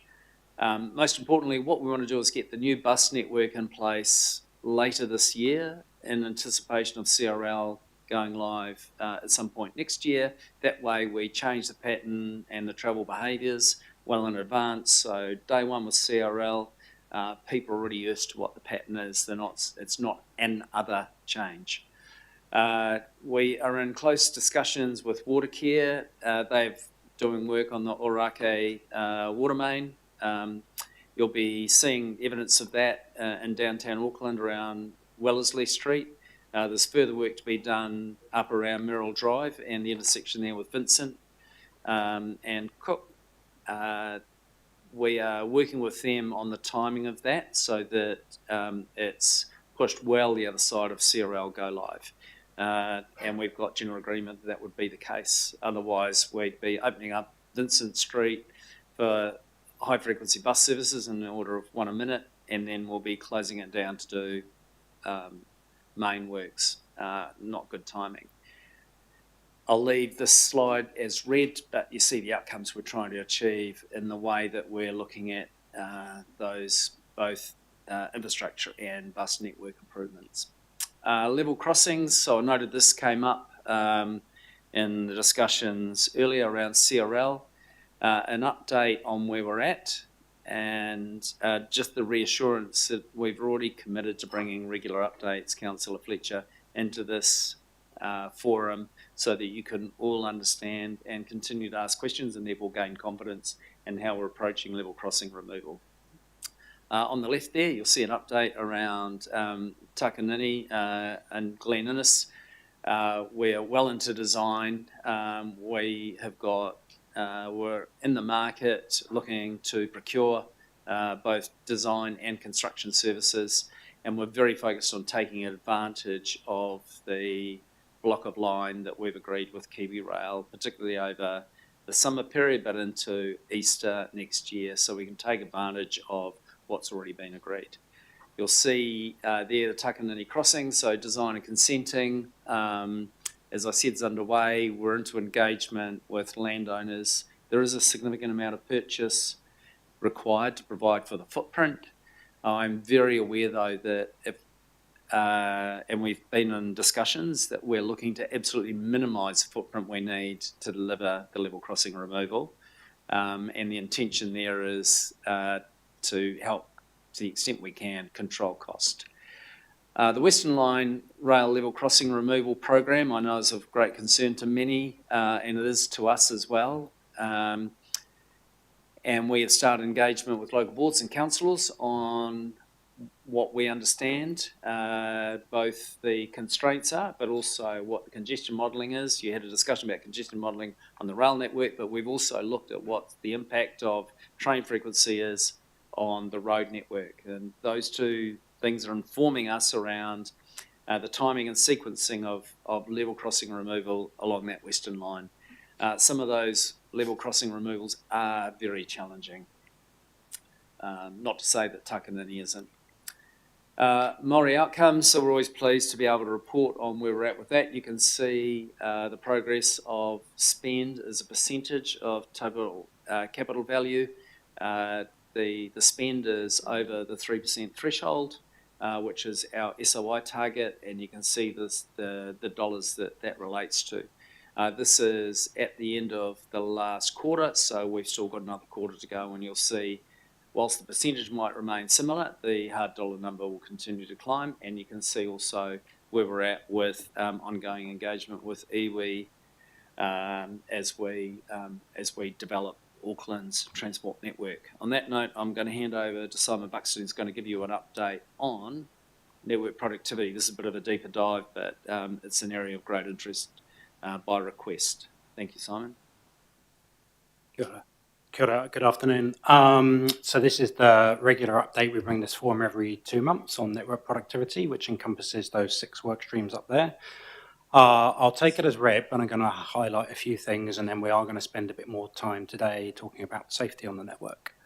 So network optimization, so they're all commitments in this year's statement of intent. You can see by the green on there that we're on track to deliver everything we committed to in this year's statement of intent. I know there's always conversation about special vehicle lanes and how we can do more and quicker. So this year we've delivered, so there's already a base of about 150 kilometres on the network of special vehicle lanes. We've added in another 5 kilometres plus this year. We're doubling the target for next year to 10 kilometres. So those designs ready for next year will allow us to put more in. The process at the moment to go from initiation to delivery of a special vehicle lane can take anywhere between 12 and 18 months. That includes consultation with local communities and boards. So we're looking at how we can make that more efficient, but also the pipeline is coming. That's why we can get more and more in each year going forwards. But just as a reminder, there is that base 150 kilometres there as well. We will make special vehicle lanes a focus topic for the next TRIC meeting. Then some other things on optimization. There's always conversation, particularly with members around the room, on loading zones. So we are looking at how we can be more dynamic with loading zones. There's the example on the screen at Kingdon Street in Newmarket, which we think might be New Zealand's first dynamic loading zone. So we can use it for the road space there for different purposes at different times of the day. So NZTA have helped us fund that. And as you can see, it can be for loading zone or for paid parking or as a clearway, depending on the time of the day and the best use best utilisation of that bit of road space. So we are always looking to be more dynamic. The road space is limited, the city's growing, servicing needs are growing, so that's the type of thing that's an innovation solution. I'll probably take disruptions and event planning as read, but that's an example of some of the disruptions, significant disruptions on the network in the last couple of months and the next couple of months, and we're always working with our partners to plan them in the most efficient way and to communicate with the public. There's always planned events such as Symphony, and there's always unplanned events such as cyclones, but our teams and our partnerships with council and other authorities and emergency services are strong. And then safety is a key part of network optimization, because of network productivity. We're always trying to keep the network flowing, moving, but also safe. And as hinted at in the previous part of this update, there's plenty we're doing all the time to keep the network safe, from education to engineering, and we've got some great new tools, such as the local board dashboard, and Teresa's just going to spend a few minutes talking through some of the highlights in the safety program, and then we'll conclude for questions. Thank you. So, as we said earlier, speed limits are one tool we have for road safety, but it's not the only tool. So we do have the road safety engineering program, which is 80 million over 3 years. And what the team do is they have a risk-based assessment. So we don't chase black spots. We don't wait for crashes and harm to happen before we go and fix the network. Yes, we look at the data about crash harm, but we also take a predictive model in the same way you do with health and safety in a workplace. So here's a type of example of the kind of work the team does. Just a reminder that about 50% of road harm happens to people travelling outside a vehicle. So hence pedestrian crossings and speed calming are really important features of our work. We have the community transport team, and they do a lot of work with the community. They work with local businesses, they work with marae, and they work with school. So they'll go in and work with the community who have a particular issue and help educate and help them understand and look at what they can do to improve safety and how people use the network around their local area.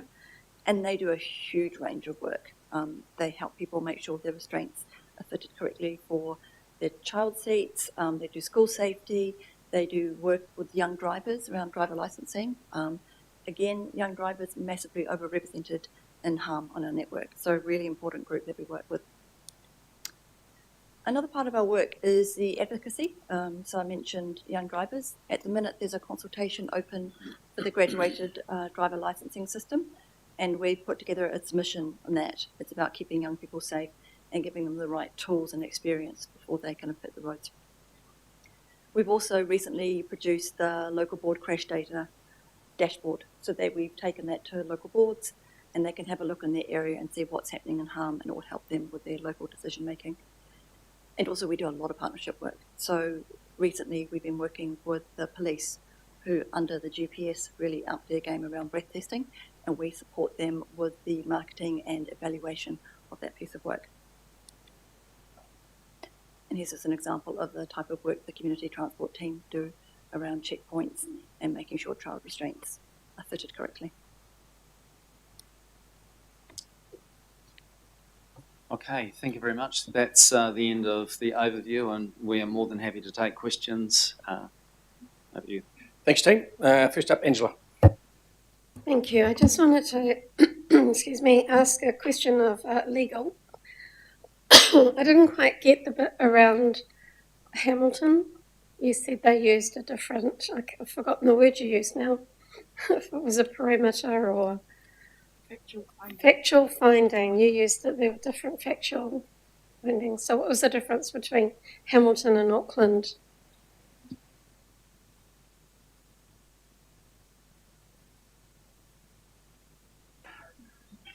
So, sorry, the question was a bit muffled, but I think I've got it. No, the Hamilton approach was based on the factual finding that a school in the area was not or the reason for why they reduced the speed. So therefore, they took the view that they didn't need to reverse. So just to follow up, and that's okay. So why didn't Auckland Transport take that approach? Well, based on, and Teresa can talk to this, but based on what the program team went through, all of the materials that we issued to the public and talked to at the time that we did our speed reductions, basically nearly every piece of collateral has a school kid on a bike, yeah? And it talks about school safety. I'm not saying that that's good or bad, but we don't really have a credible basis to say that a school being in the area is not a reason for the change. Yeah, just further to that, so we did the speed setting in 3 tranches. And the second 2 tranches were very much around communities and schools, and Gavin's right. Schools were at the heart of our speed reduction campaigns and our comms, our messaging, and our consultation. Were there projects in some of the wards where it wasn't necessarily driven through those 3 tranches, but it was from local community projects? So when the rule first came out, we looked at what we'd done in terms of reversals from 2020, and we had done 1,700 roads, and we assessed that, and we took out the roads that we felt that did not need to be reversed, didn't fit the criteria, and that is what brought it down to 1,464. Just one question for Barry. Did Auckland Council take any independent legal advice on the interpretation of the road rule, or have we left it for Auckland Transport? I'd have to go and check that one. I don't believe so, but I would need to just confirm that. But there may have been some interaction between Auckland Council's legal team and Auckland Transport. I'm not sure whether Auckland Council took independent legal advice, but the legal advices we used are used by Auckland Council. So we've got an independent legal opinion, and the lawyers that provided that are the same lawyers that Auckland Council uses. So I'd be confident that the advice we received would be exactly the same advice that Auckland Council themselves would directly receive. We can make that opinion available. I'm looking at Gavin here before I offer a legal opinion to anybody apart from ourselves, but we'll consider what we can make available. If you could, thank you. And Barry's going to check in with our team. Shane. Yeah, thank you. Got a number of questions, some of them answered by Councillor Dalton, which is good, but just so I can draw a fine point on it. So if we lowered speeds to protect children, it gets captured and the speeds are raised. If we didn't lower speeds to protect children, then they stay the same. Is that correct? That's how the rule's drafted. Wow. Okay. Okay. Look, just while I've got you, in terms of asking a question around the legal elements of this, does AT have a duty to its users on health and safety of the roads? And are you concerned about any increased legal risk in raising speeds? We've looked into the application of the Health and Safety and Work Act to our activities, and for an agency like us with such broad involvement in the transport network, the view is that the Health and Safety and Work Act does not apply to our broad activities as sort of road controlling authority. That just takes that act way too far. However, our board members, when they exercise their powers as a board, do have to consider safety aspects, and in this situation they've asked questions and been advised on the safety implications of speed limit changes right along, I think, Teresa. So pretty comfortable that they've fulfilled their duties. Look, the only other thing I'd like to add to that, sorry, Councillor Henderson, is that the government has an obligation when it chooses to change a rule or change a law to consider the effect of that. And so we are, I think that's also a question usefully put to the government of the day when they change the law. Okay, thanks for that.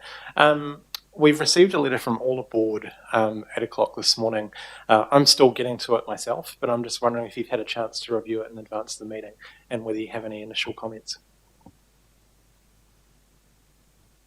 Just repeat, which letter was that? We've had no, that might sound a briefing paper from, it's sort of entitled Auckland Transport's Flawed Approach to Speed Reversals. So that's a fine point on it. So have you had a chance to review that yet? So I've had a look at it, not in enormous detail, but I have had a look. And in terms of the questions around telling people what we were doing, so the rule came into being around September, October, and then the team had to go away and do the assessment of the roads. And so we put the results of that assessment on our website live on the 27th of February. So we got the information out to the public realm as quickly as we could, and we used the website to point people to that as the one source of truth. We've also sent memos to local boards, and we've offered up meetings with any elected member who wants to come and talk with the team who had concerns, and some people around this table took us up on that offer. And we have been talking with schools literally for years. So when all the first speed limits, we were talking with schools all the way through. And then when the new rule was proposed and it was still draft, we contacted all the schools to get their thoughts on it, and it's been a continuous conversation with them. So we do feel like we've done a lot of work. Oh, yeah, of course, and sorry, we did a trick workshop around speed limit changes in our proposed plan. That was on the 19th of March. Indeed. Yeah, as I said, I'm still catching up with a lot of the content of this letter myself, but there was one thing that stuck out to me. So just in terms of signage rollout, firstly, can I just ask, is AT happy with the signage rollout out around schools and the performance there? Not perfect, absolutely admit that. It was, as I said before, we had a very, very tight deadline to get a lot of work done. So we see that some of the signs aren't optimal. We're going back, we're having a look, seeing if we can standardise. The issue we had is we contacted all the schools about their bell times, and we came back with 10 different answers about when the bells change in the mornings. So it was a lot of information and a lot of nuance in it. So we're going back, we're having a look, we haven't got 100% right on every occasion. Thank you, yeah, and appreciating that the time frame was not of your making, so appreciate that. But, you know, for example, just looking at things like the Victor Street example in Avondale, famous one, where you've got different days of the week, different times, all this kind of stuff. Are you confident that the signage put up around schools are compliant with things like font size and are legible for people? That'll be part of the review when we go and reassess where we think we haven't quite got it right. Sorry, Councillor, I will I want to reinforce it. Some of them, in my personal view, aren't particularly legible.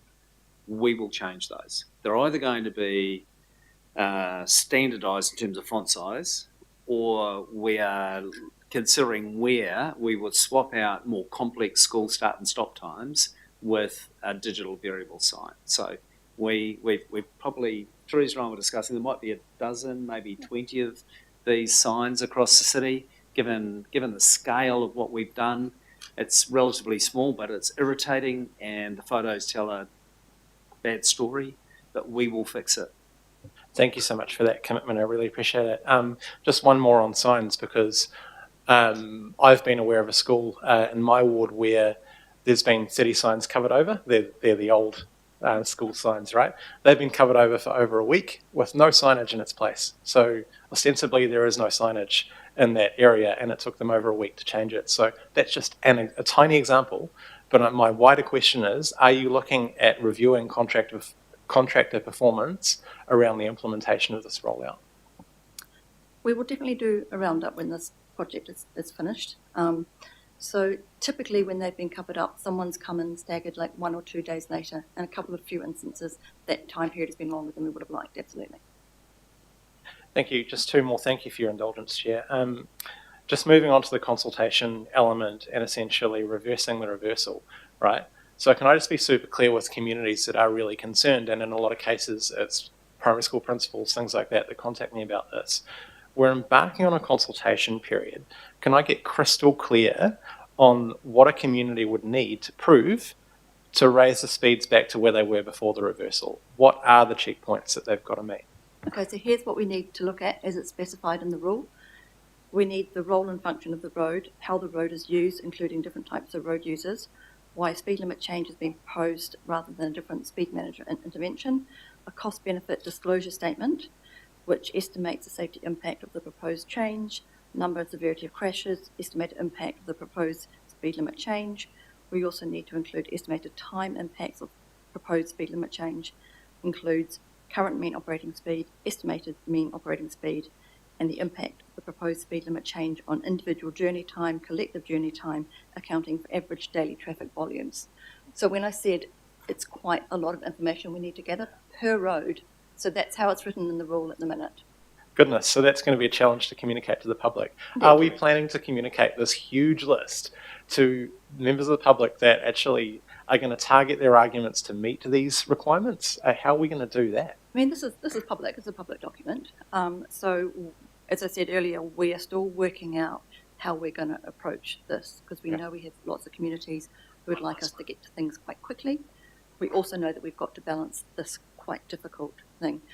The other issue we've got is we don't want to end up with a network that's all patchy with different speed limits, and it's very confusing for drivers. Yeah. So that's another thing we need to factor in. So we're still working through the details. I really appreciate that. I got one last one. Thank you, Chair. Can you use previous consultation as evidence? I don't believe we can. No, I'm getting a no from the legal guy. Is that right? Is that specifically excluded, or is that a policy decision that's been made? Oh, it's not a. Yeah, we can clarify and come back. Yeah, they've put in a whole new regime for consultation, and that's what Teresa was talking about, that applies from now, basically, if we want to change any speed limits. So we have to go through that process. Wow. Thank you so much for that. Thanks, Chair.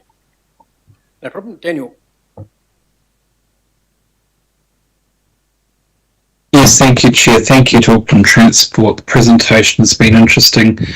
I've got a couple of questions regarding the level crossing removal and grade separation.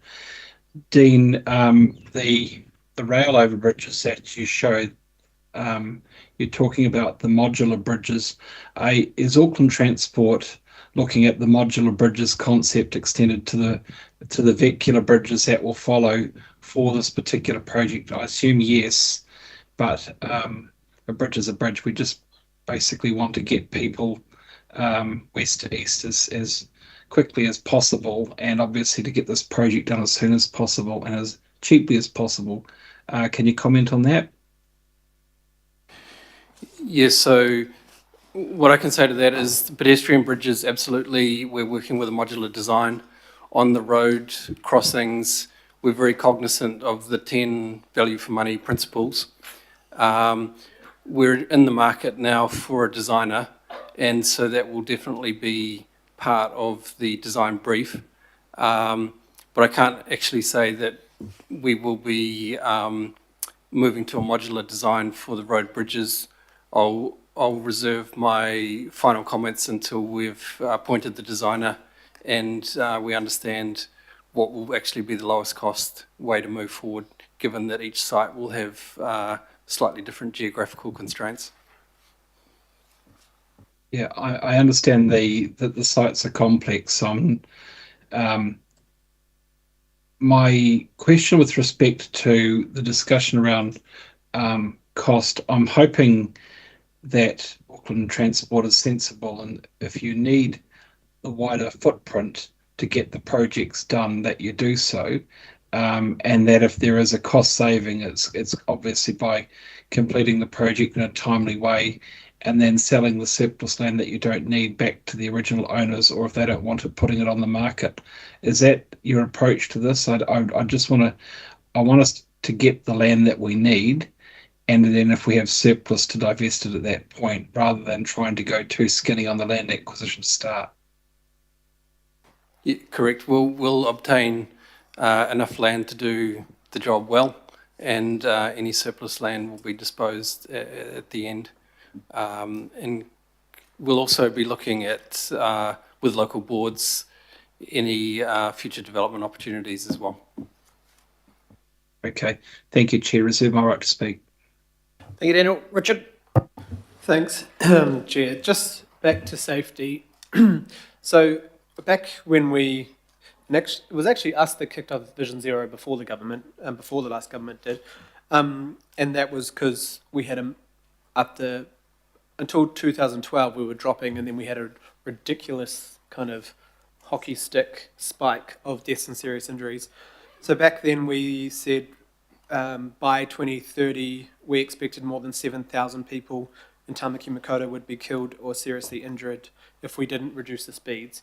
Do we have a new figure now we're reversing these on how many deaths and serious injuries we expect? Because we obviously measured it then and have seen a drop, but... So we haven't done modelling in advance. So what we've done, as Gavin said, we've got monitoring down for 150 roads, and we're going to keep track of the mean speeds. And then we've always got the CAS data that we look at as well. So our plan is, once we've monitored it for a little bit longer, obviously it's very fresh, that we will evaluate that and then we can take a decision then. Thank you. When, and I know I've asked you this before, Dean, but the continued confusion between who's at fault here. So according to all the statistics and all the data and all the reasons why we unanimously supported the direction for the speeds several times, last council, this council, was to reduce deaths and serious injuries. We know that increasing these speeds will lead to more deaths and serious injuries. It's not a guesstimate, it's actual data. Who is liable under the Safety and Health and Safety Act? Like, is it just the minister? Is it we tell everyone that those kids died because of the minister hasn't changed the rule? Or is it us? Or is it your board? Or is it you? Because someone is responsible for all these new deaths and serious injuries. Because the data says 30 km versus 55, 50. Yeah, look, there's a legal position and there's how I feel position. The legal position is coming, and I guess, Gavin, you'll just reiterate what you've already shared. Yeah.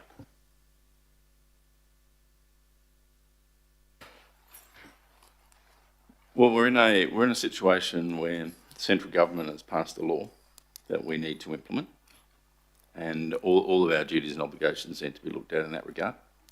As you know, New Zealand doesn't have personal injury litigation, unlike other countries, due to ACC.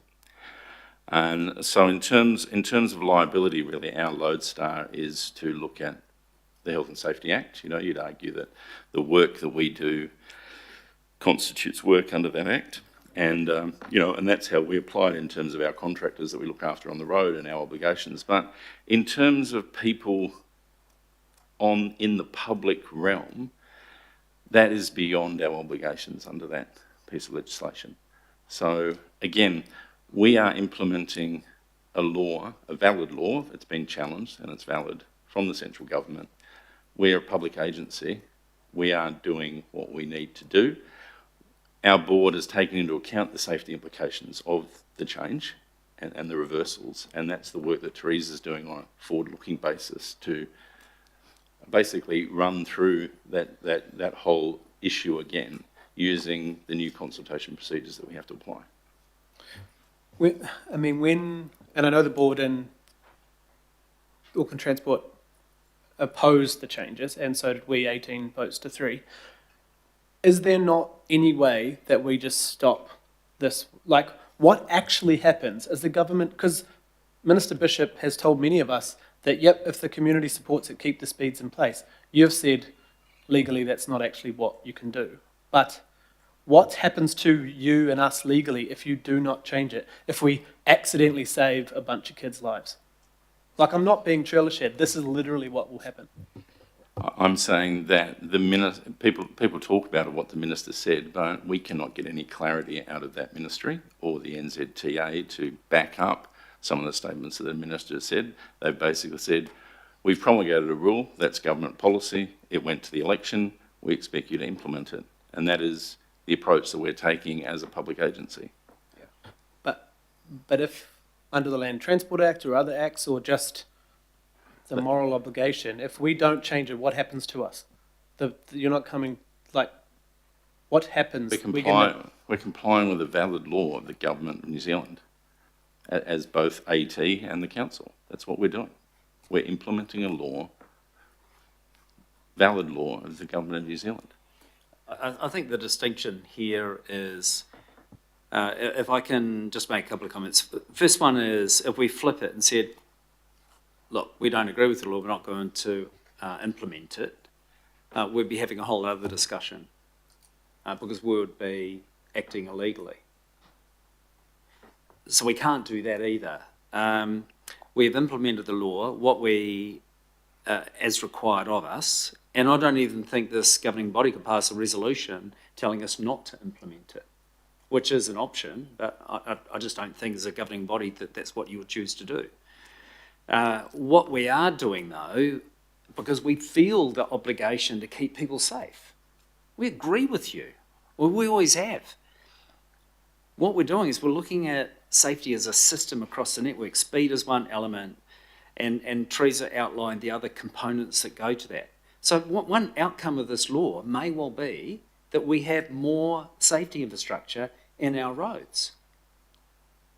That is a realistic proposition. So we end up spending more on capital and interventions on our road system to ensure that local roads are where communities expect them to be. That's a realistic outcome. So, but that's part of the safe system approach. But we can't not comply with the law as it's put before us, and we've had to be very honest and factual about the basis for the original changes. And I guess the other question is, how quickly will we be able to roll out all this new infrastructure when the government, the GPS, cuts safety funding? So the issue is you're trying to say on 1,400 roads that are not safe, to make them safe, we'll put infrastructure in, but we don't have the funding to do so. Yeah, so we've reflected on that too, and that's within the gift of Auckland Council and the government to determine how much it wishes to invest in enabling us to work with communities and to implement these other safety features.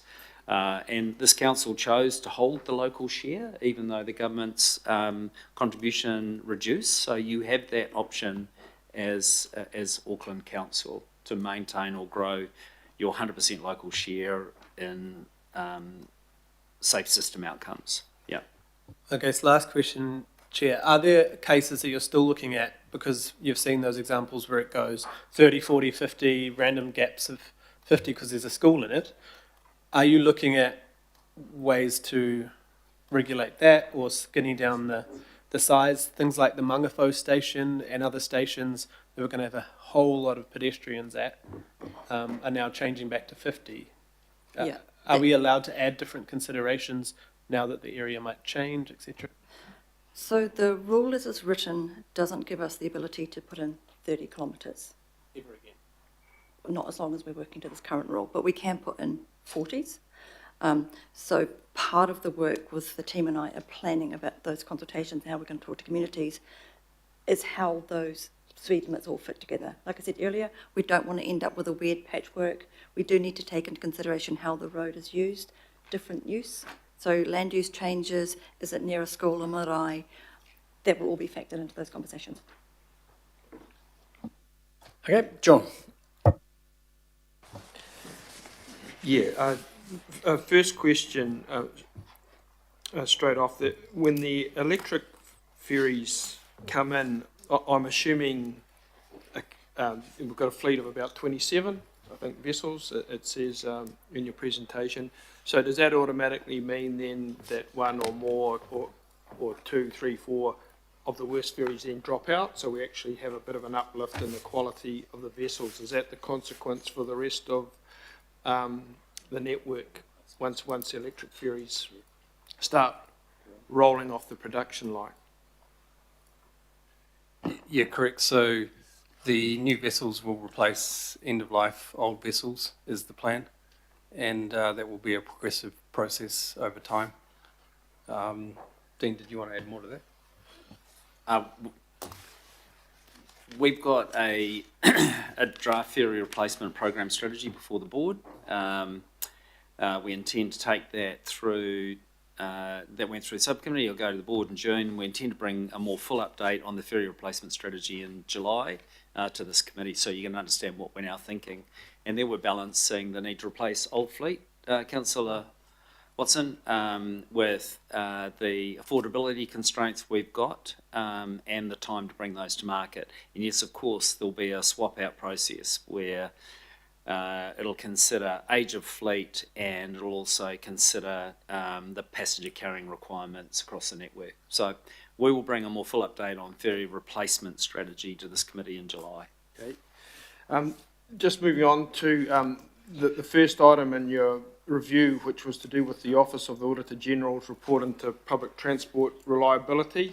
So I had a look at that report, and like a lot of the Auditor General's reports, I think it was, it was a very helpful one. It pointed out the challenges, pointed out things AT's doing well, and then made I think it was 5 main recommendations. So just my first question then is the intention to follow through on all of those 5 recommendations for a starter? Yeah, thank you, Councillor. Absolutely it is. And so you would have seen that in terms of the performance has substantially improved over the last period. Many of the things sort of identified that's come out for improvement were things on our work program anyway. What this does is enable more focused resource to be able to focus on those things. Unplanned disruptions is always a challenge. And in terms of that, there is a program more on the communication side in terms of how we communicate and the speed of communications. That's well underway in order to be able to improve that.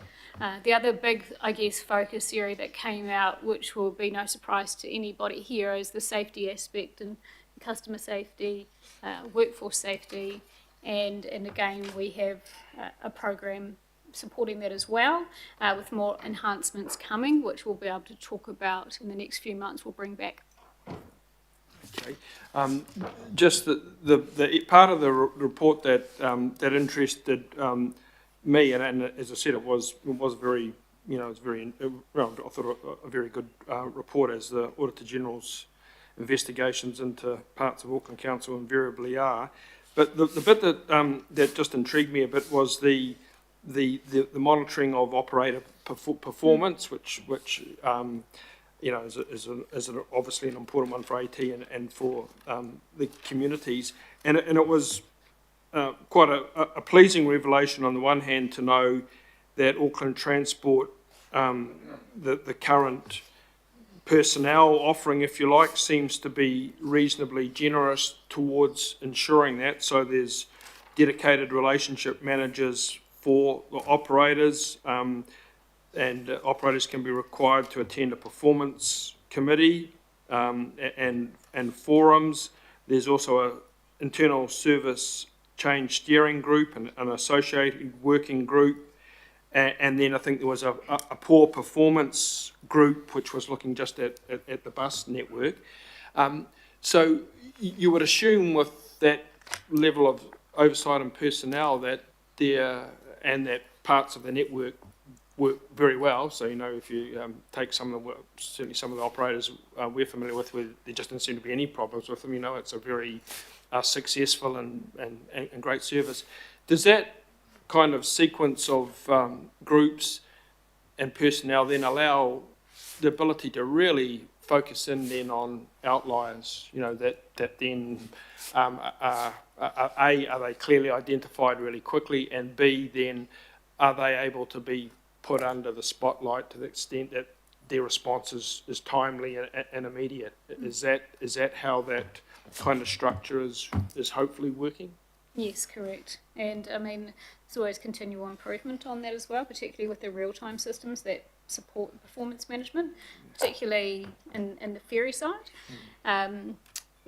But yes, I mean, it is what we do aim to do is obviously keep relationships impartial in terms of the contract commercial side as well, for good reason, so that there is robust contract management against the commercial outcomes with the contract, as well as obviously supporting the performance of an operator, and they work together.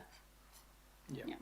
And just final a question, and I just noticed in the report that that the poor performance group, as it's named, there's the plan to include that, to roll that out to the ferries soon, but not to trains. So I think that's a good move with the ferries. What's the rationale then for not sort of applying across all the PT modes? It's more about that train is obviously a system in itself. It has a performance committee, but it's a standalone. There's not a group that's why it's articulated that way. So from a contractual perspective, there are the, performance group as well as the relationship, senior relationship management piece to it as well. So there's different layers, but that contract is extremely robust in terms of how that works as well. Obviously, we're working with KeyRail in terms of that reset of the Auckland Network Access Agreement, in terms of its fit for purpose use going forward, and that's obviously a substantial piece of work in itself to make sure that the system is working better as a whole. Yeah. And just finally, Mr. Chair, I would notice that in the Auditor General's report, this committee is identified as as a mechanism by which the oversight, not just laying everything on AT, but this committee is meant to act in a way that ensures, some of the issues identified by the AG are followed through on too. Not just poor old AT getting it all the time. Just drop your mic off. That's right. And before I knew wouldn't get through the day without stuffing this up. Someone just like to move this? Thank you, Wayne. Is there a second? Angela? Thank you. Right, now we'll get back into Chris Darby. I love that line, happy to move. You got to say that with a smile. And he does. Thank you. I always struggle with the AT report, wearing the director hat and the councillor hat. So I have two roles to perform here. The question of the legality of the rule, that was raised by myself at the AT board, and Chair Richard was quick to ask Udine to seek an independent legal opinion. It would be good to check whether that can be released. And Gavin, there were three parts to that question, and because I was looking for opportunity within the rule, and trying to chase that down. And the first part, Gavin, was, is there wriggle room in this? Is this rule written right? Is there space to explore opportunity within this rule? The other part was checking the direction of some other councillors. You've responded to that. The third part, I wanted to know, am I liable as a director of Auckland Transport if somebody gets mowed down because of this rule? And there was a response from legal counsel from Simpsons on that as well. I think it would be really good, and I think Councillor Hills was referring to that, the legal responsibility, if I heard you right, Councillor. I'm not sure whether you addressed that as coming from the Simpson Grierson senior, he's a senior lawyer. I wonder if you could address that third part. I think you've addressed the first two parts, but the legal responsibility of AT directors, the findings there, and how that could possibly extend to the legal responsibility of this governance group as well, if at all. And then the second part of my question, it's actually one thing I didn't ask at the AT board was, where there is mention of a school being involved, that's the strikeout, right? Where there's mention. But did we ask for like a nuanced approach? In some instances, some of the speed reductions that we put in place through, I think it was particularly tranche 2, where there's a big focus on schools, and that was very deliberate. But there are others that are being reversed where there's a mention of a school or a mention of young people cycling or walking to school. Did we ask Simpson Grierson for a nuanced view of, like, the weight was this in this particular catchment? It wasn't explicit about school. There was mention of maybe walking and cycling. Did we go that far? I'll answer the last question first. And Teresa's team, the program, did that factual assessment of our changes over the period to determine that. And the critical piece of language in the rule is the presence of a school is a reason, not the reason. It's as simple as a. And our view was the vast majority of our materials fitted within that category on any sort of objective assessment. We haven't done a case-by-case legal review. We relied on the program team to do that. But based on what the program team had found and what they reported to the board is what our legal advice has been based on, because it's a factual finding. Yeah. So just to Teresa then, when you went through the program, you were looking for not just mention of a school, you were looking for a reason. Not just the mention of a school or walking and cycling to a school, you were looking for the school was a reason. One of the reasons. Yeah. So if you look at when we did the speed limit changes originally, and we had a school in the centre, and you look at a lot of our maps, and the school is very much in the centre, and there's an area around the outside. What we did was we went, okay, children might walk 1 kilometre, 1.5 kilometres to school. So other jurisdictions have just gone, oh, it's this small distance. But we took the idea that we were also encouraging active modes, and we knew that parents and children wanted to walk to school. So that's why we've got the broader area. And it's really definitive. The school is either the reason or one of the reasons. And so when we went back and had a look, I mentioned the 1,700 roads and we got it down to 1,400. Sometimes it wasn't a reason, and we have not reversed those roads. And going back to the third part of the questions, Gavin, do you want to just, if you can, I know it's legal advice and we've got to be careful about, going public with legal advice. Are you in a position to tell us what the lawyer said about the responsibility of directors? I'll try and summarise as best I can. I tried to answer it to Richard appropriately too. I think the starting point in New Zealand is we don't have personal injury litigation. We don't have the same duty of care arguments they have in the US and Australia. So it's very difficult to hold a director responsible for personal injury directly. And then the next layer comes down to the Health and Safety in Work Act.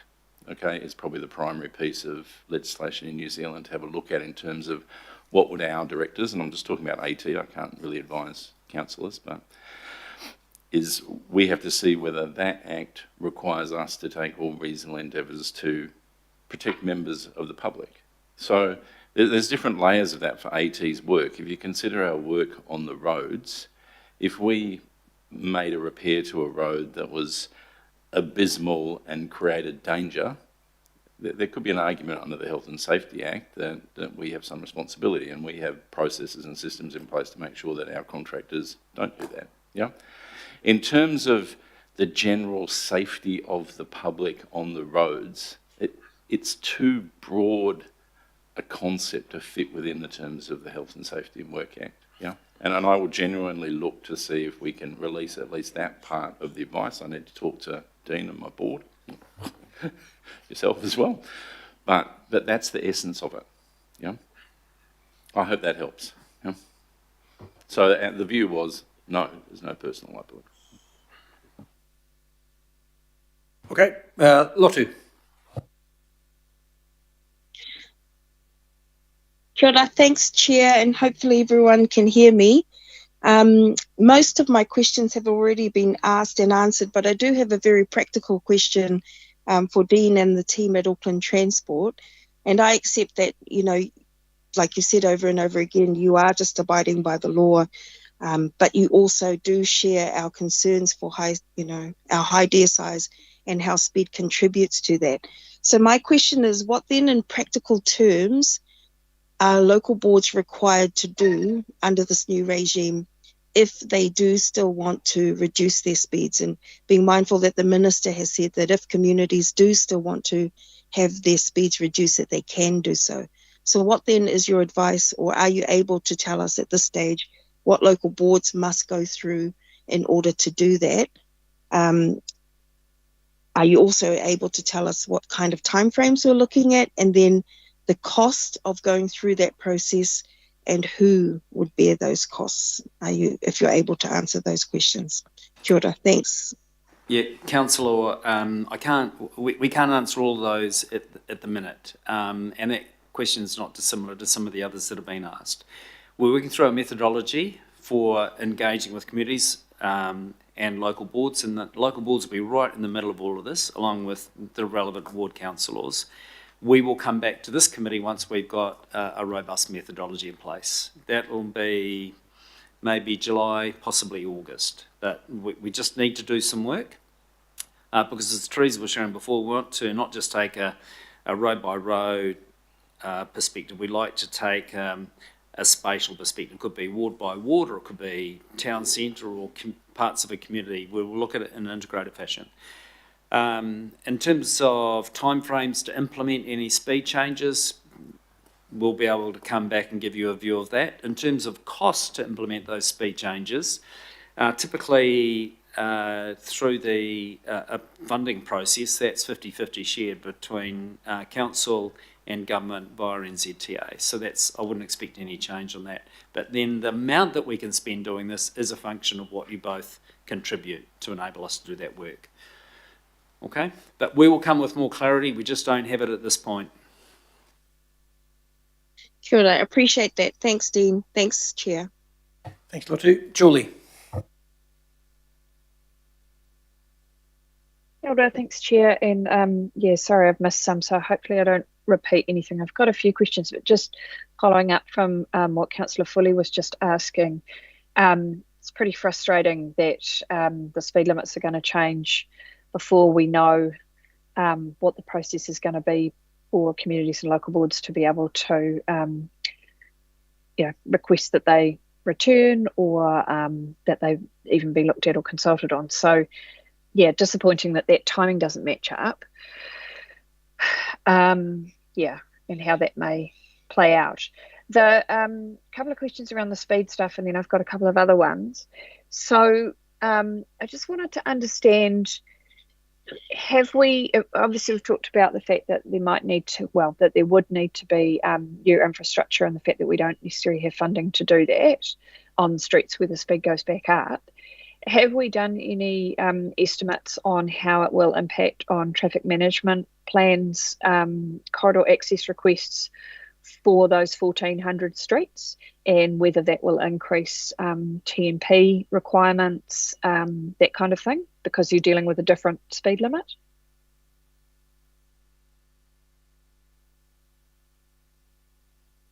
Okay, we're just checking. We've not assessed that. Can I, at this stage, because we're not clear which communities actually wish to have the speed shifted from 50 back to 40. So once we've rationalised that with those communities that wish to see a change, then we'll have a clearer view on what the cost of those, including temporary traffic management and corridor access requests are. But sorry, I don't think I was very clear. Actually, sorry, those were two separate things in my head. I was thinking more generally about what the impact will be on TMPs for streets that were 30, which are now going to be 50. I assume the code of practice changes. I assume they might need more cones, more protection. That it wasn't specific to the streets that may then change back again. It was just a generic question. Sorry. So under the code of practice for temporary traffic management, each utility, Auckland Transport, Healthy Waters, Vector, whomever, is required to take a risk-based approach. So that would be particular to the area where the work's occurring. It may not result in more traffic management, and it may, depending on the community immediately adjacent to those works. So we haven't done a unilateral assessment of what that impact might be, and look, the honest answer is it'll be risk-based, location by location. That's the expectation, and that's what we expect, whether it's associated with those roads that have had speeds increased or any road on the network. Thanks. So increased speed in many of these streets, not necessarily all is what I'm hearing from you, will potentially result in increased risk, therefore possibly increased TMP, which may, for example, look like more road cones. Is that a fair assessment? It could do. It could do. It's a function of many things, but that is one of them. Okay. And so the other question I have in this space is around the, I think the liability question's been well exhausted, so I'm not going to go there. But I do look forward to more information and advice in that space. But what I did want to ask about is that the rule, noting it's a rule, not a law, but the rule allows for retention of the speed where land use has changed. And I wanted to know a bit more about how that was considered, and if, for example, forthcoming opening of CRL stations, whether there's been a busway added, whether there's been housing change around a street, was that something that was considered, and if so, how? So it was absolutely considered. So when we had a look at the roads that we thought might need reversing, some of them we haven't reversed because the land use has changed. For example, developments and a much bigger increase in pedestrians and people on bicycles. So we've definitely factored that in. I can't speak to CRL.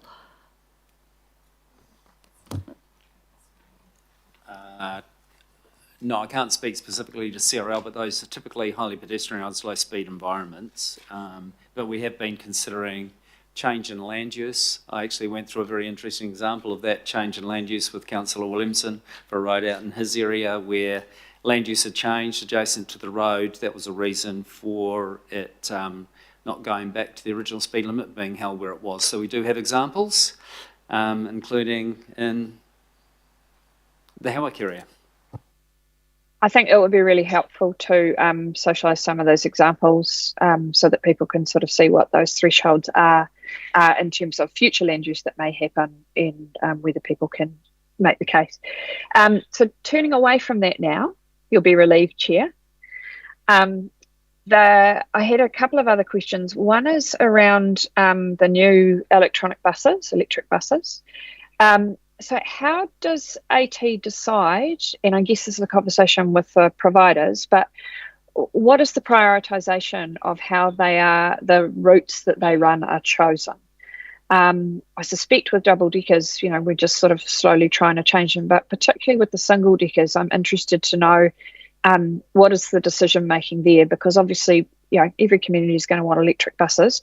How do we prioritise those? Absolutely, it's a great question. Look, to date, they have been a mix in terms of how we've rolled them out and by agreement. What we're trying to do, though, is obviously minimise diesel buses coming into the central city. That's the priority. That was a priority agreed with the committee years ago, or with council years ago in terms of that. So that is the overall goal. So as we go through procurement activity, what we're actually finding with Tranche 2 is actually most of those buses will be electric. And when we go to Tranche 3, when we go out to the market next month, what we have stipulated is that those routes that are particularly predominant in central city, they will be stipulated to be electric on day one, and then obviously a glide path in terms of options for the remainder. So thanks for that. And so once those city centre ones are sorted, what's the next priority? Do you come back to us for some direction? How does that work? Most of that sort of worked out during the procurement activity. So we're actually finding that a lot of what's being put forward is electric. It's kind of taking that sort of what I'll call renegotiation a bit away, because they all will be. There will still be diesels in the fleet though. And the priority is to work with what we have and then make decisions with you all when we get to those sort of conversations about if we have, as an example, 60% of the fleet electric, where they're going to be prioritised for the community. But the key thing is that's a real challenge because everybody wants them. Yeah. And so there's no what I'd call easy decisions with that. But what we are finding is that we're sort of ahead of the curve in terms of where we thought we are. We have 222 today. We're waiting on a depot fit out. There's going to be another 31. The buses that are coming in the next tranche are mainly going to be electric fleet. And I suspect that's what we'll find during the remainder of the activity as well. Oh, and acknowledging that, it's a tricky one, and looking forward to that coming back to us for a further conversation about that prioritisation piece. I've got two more, Chair. One is around, obviously there's a lot of work at the moment, public consultation happening around transit lanes. And there's quite a bit of community pushback where the perception is that the T3 lane or whatever is always empty, and it's taken a lane from the cars and it's creating more congestion. We know, because we've talked about this many times, that actually that's not really how that works. So that those perceived empty lanes are actually moving a lot more people, particularly the ones where buses are using them. So I'm really worried that we haven't taken the opportunity with this current round of consultation to actually be telling that story to the community and making it clear, because I can completely understand you drive your car next to a cycle lane, you might see 3 cyclists the whole time, you feel like it's not being used, but actually the counter tells us that actually it's well used. So that, it seems quite counterintuitive. How are we going at telling that story about why these lanes actually help with congestion? Because I feel like we're not making that connection for people. We go out to consultation on them and we're setting ourselves up to fail. So thank you for those observations. What we do is when we start at the beginning of the process, we look at sort of deficiencies and congestion on the network, and that allows us to realise where SVLs, transit lanes, will be beneficial. And then obviously through that process, there is a community engagement phase. So I think what I'm hearing from you is maybe we're not telling the story strong enough, but equally we are trying to balance local involvement and decision making as well. So I think there's some feedback there for us on how we sell the story behind the need for them, and just strongly outline the benefits and the outcomes. Yeah, and I think when you tell people about the Northern Busway, people get it, right? But before the Northern Busway was there, everybody was like, it's a white elephant, blah, blah, blah. But then when you start to unpack it with people, they understand it. So we do have some examples we could be referring to too. So I'd be really interested in how we can do that better, and also how we can particularly reflect on the current live consultations. Are there any quick changes we can make that give people that information so they can make more informed submissions, or is that too late, too far gone? I'll pick up the details of those ones with you and see if we can do anything. Cool, thank you. And my last question, so this is something I've raised before. I think it was with the draft statement of intent that I raised it, and I see again, safety is the last one on your list in the way that you've presented this update. And it just, when we're having a conversation, a political conversation, yes, but we're having a conversation about the safer speeds, which is a safety conversation. The fact that AT seems to me consistently, at least on 2 occasions now, putting safety last on their list, it doesn't feel good. It doesn't feel like it's the priority that you tell us that it is. So is there some reflection on that? Thank you, Councillor Ferry. I think you made the point at the last committee as well. So that's why we talked about safety today first thing. I wasn't here for the first part, but it's last on your presentation. Yep. So we front-loaded today's discussion with safety. In terms of statement of intent and reporting on it, we'll agree with council, but I'm sure as a governing body, you would support us putting the safety DSI objective up the top of our SOI reporting framework. Yeah. More than happy with that. Welcome that. So we will more than happy to support those changes, and the some that we can start making straight away, which is what we've done today. Great. Thank you. Looking forward to safety being more of a focus. Thank you. Thank you. Wayne? Got a few very quick questions. The first one, and a commendation first. I understand that there will be a report on ferries, and I've been asking for a report on these lines for, it's approaching a couple of years now.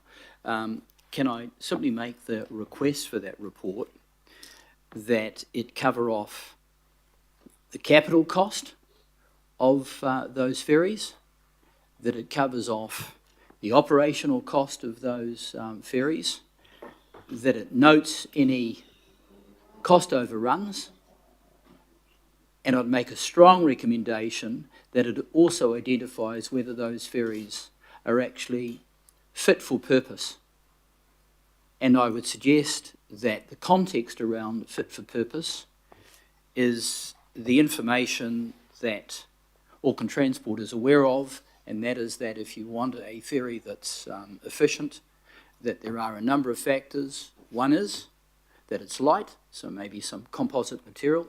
Two, that it's fast enough to foil, because that means it has weatherability and it's efficient. And then that it also has a motive power that is able to be converted to electric at some point, even if it's diesel to start with. And the reason that I'm identifying that is because I don't think that they're the ferries that we're building, and the consequences that we may well end up with ferries, one, that are very expensive and maybe have cost us an arm and a leg if they actually land, and two, they may be operationally very expensive. So that's part of the context, and I would hope that that report also indicates the part that the government has an interest in, because they subsidise the ferries, and in respect of the ferries that are being built that are shovel ready, I think there was a substantial amount of money. So that's really just a request, Dean, in terms of the completeness of the report. So we will bring that, and there is a lot of rumour and misinformation about the ferry replacement and mode and efficiency, CapEx and OpEx. We will look to dispel as much of that as possible when we bring a report to you in July. And the other question I've got just goes a little further to the City Rail Link and the delivery around that. Quite obviously, we have the situation, as Mike Lee has pointed out on many occasions, where we've got a number of operators that are clipping the ticket. So we've got Auckland One Rail, we've got Kiwi Rail, we've got Auckland Transport, conceivably various contractors and the like.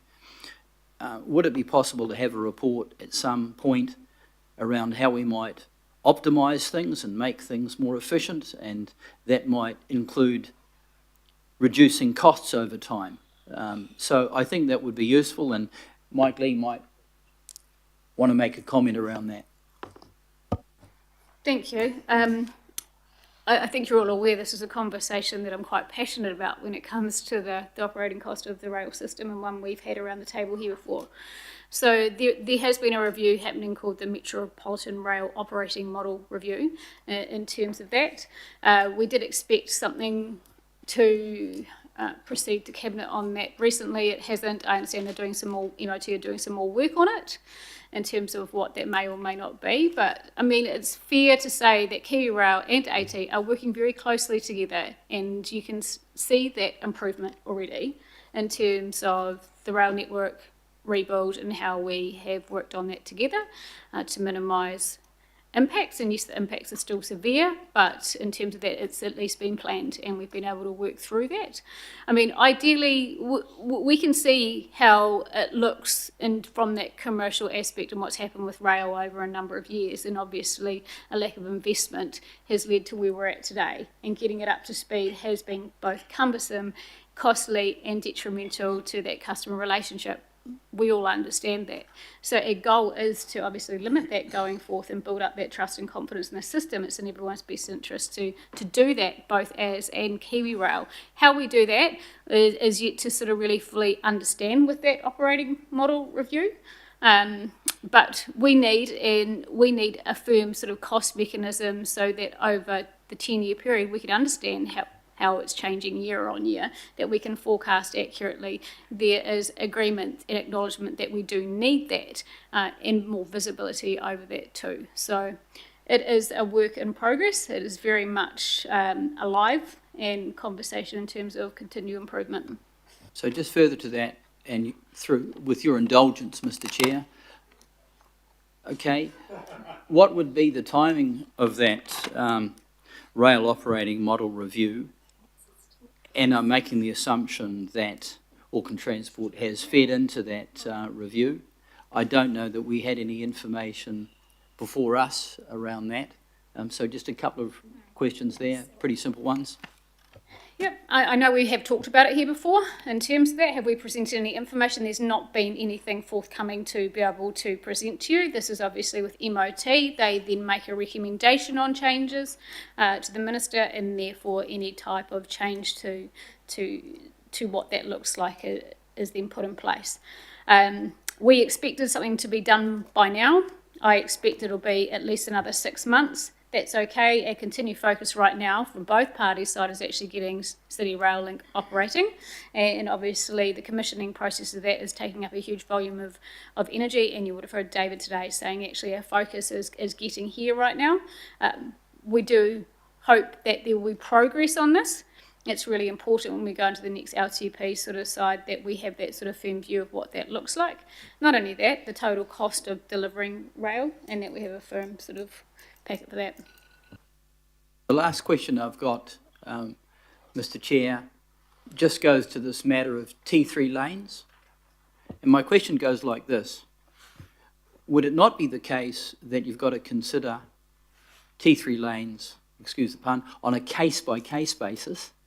Because where you've got a network and, let's say, part of the road space, and you've identified that most of the cars are single occupants, quite obviously if you put in a T3 lane and that had a significant impact on that limited road space, it could cause significant congestion, could it not? And a worst case scenario. And I'm mindful in that respect of a particular example, which is the Hibiscus Coast Highway, where I think we've narrowly averted a T3 lane. So generally what we're trying to do is make sure we're having the most efficient use of the road space, and normally that's more people and vehicles, be it T3 lanes or buses, but there's always case-by-case examples. So. Thank you for your indulgence, Mr. Chair. Oh, look, my pleasure, Wayne. Joe. Oh, thank you. Thank you for the update. My question is around comms and engagement, where we have an Auckland Transport project in our areas. I'm still having problems in Glen Innes with the GI Links project and the comms and engagement to our communities when we close the roads and they don't know about it, and they fire off angry emails to me saying, why was there no communication to residents that this road was going to be closed? And when we do close a road, we also close the road on the alternate route, so we're almost creating a choker hold for traffic to try and navigate through the road closures. It's still ongoing. Like, it hasn't, no matter how many meetings I've had with John Gillespie and the comms team, we're still having these issues in our community. And then I see a difference with the GI rail overbridge. That communication and consultation is different and far more effective, and I see them in the community as opposed to the other projects. Yeah, look, I'm very sorry to hear about the Links project. I know you've communicated to us on that before. Can I take it away and I will ask again? What you're seeing on the rail overbridge project is our commitment to rethinking and redoing how we engage with our communities. And so we've had a fundamental change in approach, and I'm pleased to see you're seeing the benefit of that. Retrospectively getting it into our existing ones is something that we haven't conquered, but I'll take away that feedback on GI Links project and come back to you. Thank you. Thank you. And then I always see in your presentations communicating with local board, but and then elected representatives, but I really want the communication with us as councillors, like the T3 lane that's proposed in Mount Smart Road. I haven't been able to support that because so far I'm just getting a lot of pushback from the community. I don't get a briefing like the local board gets a briefing. So the local board can back it or whatever, but when things don't work out well, we get the blame, like councillors get the blame, and we don't know anything about that project because we didn't get a briefing like the local boards get the briefing. So I just want to see a change in that. I don't want to do what the local board does, but then I'm seeing that we've got to be informed about the projects, because we've got to try and champion it. Yeah, it's... Yeah, so we can double down and make sure that's the case. It's interesting. We've really looked to strengthen the muscle with local boards, and I'm really pleased with how we've been going. But clearly, we've still got some improvement to do around ward councillors, and so you've got my commitment. We will do that. Okay. Thank you. Thanks, Joe. Mike. Yes, thank you. The closure of Smith & Coe's has brought into a public view, a public recognition and concern the decline of visitation, of access, of foot traffic to the city centre. We know that AT has a authorised vehicle only policy to cut off access of private vehicles to Queen Street, and currently from, is it Wakefield to Wellesley. I understand that AT is now planning to extend this AVO down to Victoria Street, choking off access for private vehicles from Mayoral Drive down to Victoria Street. Has that been signed off? Have AT management plans been signed off by the AT board?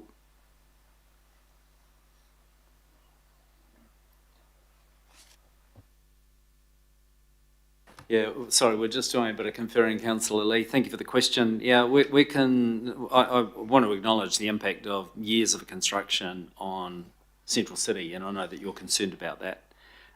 In terms of authorised vehicle only access, look, I've just conferred with both Stacey and Simon. What's happening there is, and I'll come back to you with the facts of the process because I don't have it all in hand, but what we're doing there is consistent with what this council has agreed through the City Centre Master Plan.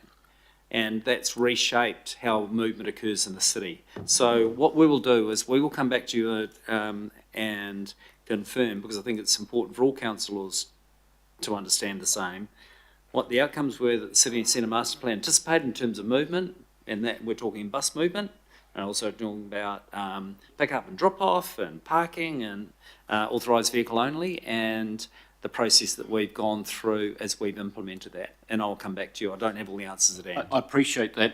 The City Centre Master Plan is often cited. The last time it was publicly notified, the Queen Street area was considered the engine room.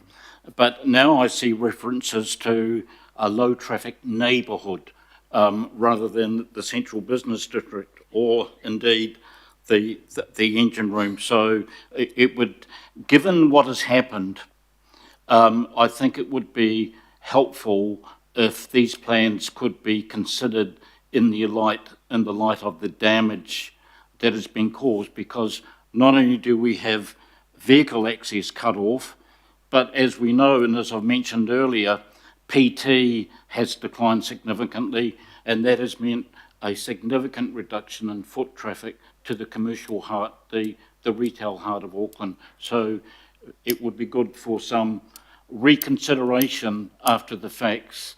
Why don't we, I'll work with Barry Potter. We'll work through how we provide a refresh in the City Centre Master Plan as it particularly relates to movement, vehicle movement that is, but also what we're seeing happen with pedestrian movement and cycling, public transport, private vehicle use, etc. Because we do have good information.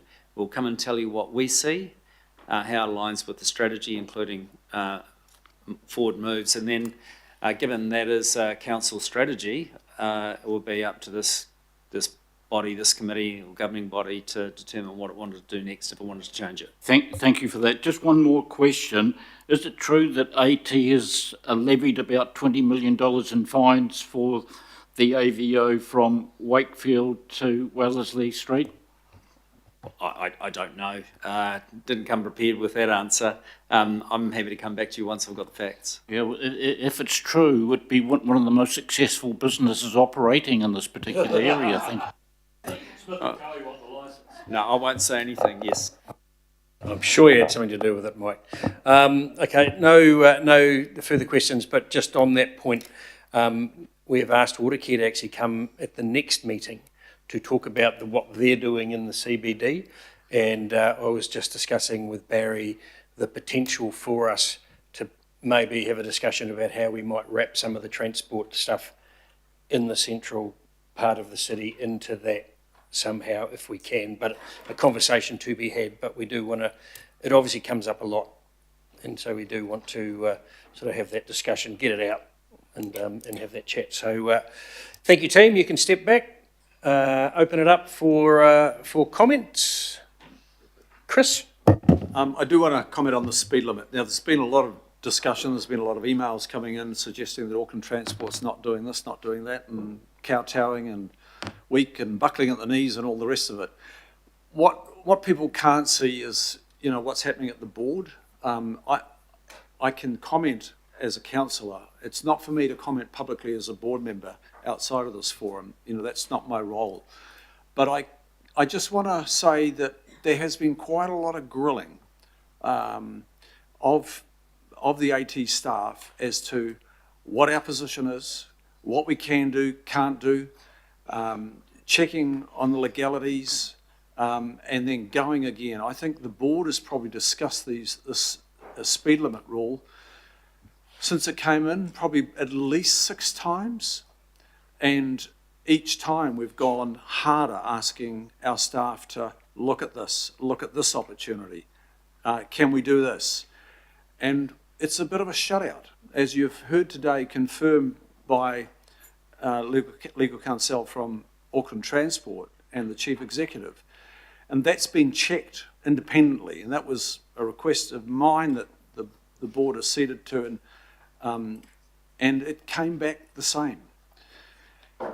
So it's hard yakka, I can tell you. But it's a rule, and it's made by the government. And if we want to change this, I think the proper place to protest and wave the banner is actually in front of the ministers, the Minister of Transport. Admittedly, the new minister did not write that rule. It was the previous minister. But that's where it lies. That's where the change can occur. We will be embarking on community-supported speed limit changes. That's a long process as well. But of course, you know, the number that results is different. But I do want to, you know, assure the members of this committee and those watching who are advocating pretty hard for doing it the Dunedin way or the Hamilton way, I think all the stones have been unturned and we're getting the same message. It's not the outcome I want, as many as you will know, but it is following the law. Thank you, Chris. Daniel?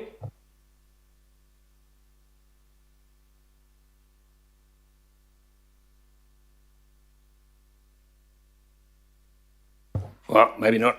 Shane? Kia ora. Yeah. Look, just following on from Councillor Darby again, actually, that look, we can discuss how the rules should be and will be implemented, and I think it's right to do that as decision makers. But I just need to get just a couple of facts on the table regarding the speed limits, and one of them is that Council opposed raising speeds 18 to 3. So this body opposed it quite clearly. The AT board and management have opposed it publicly. So that needs to be told. I think we need to be, you know, quibbling around the implementation, but they have opposed it. And we need to remember that, I think. Because the change, of course, has been imposed from above on us, on local government, from central government. That's just the way it goes. A wise person said once, centralisation, which is what this is, was, quote, a robbery of power and control from local communities. I won't tell you who said that, but it might surprise you. Because, look, when these limits were put in, they were put in street by street, with consultation, and now we're being told today, which is very disappointing, that we can't use that consultation anymore. That communities made themselves very clear all across Auckland what they wanted in their own communities, and that goes straight in the bin. Well, it's hopeless. I would encourage us to try and find a way to at least use that knowledge as best we can, because I don't really know what to tell West Auckland principals, West Auckland communities that have contacted me over the years and will keep doing so, saying our kids are unsafe. Kids need to be walking to school and they're unsafe and we need to lower the speeds. Well, I suppose I'd have to tell them I can't do that. There's just no way. Because you look, I asked the question earlier around the requirements that a community would. My mic got cut there for a second. The requirements a community would have to meet, as the list is so long, it took 20 or 30 seconds to actually read them all out. And I dare say that consultation, okay, we're going to do that, and I encourage that as much as we can. I hope we can change things, but I also hope that the St George Illawarra Dragons will win a premiership this year, and they're not going to do that either.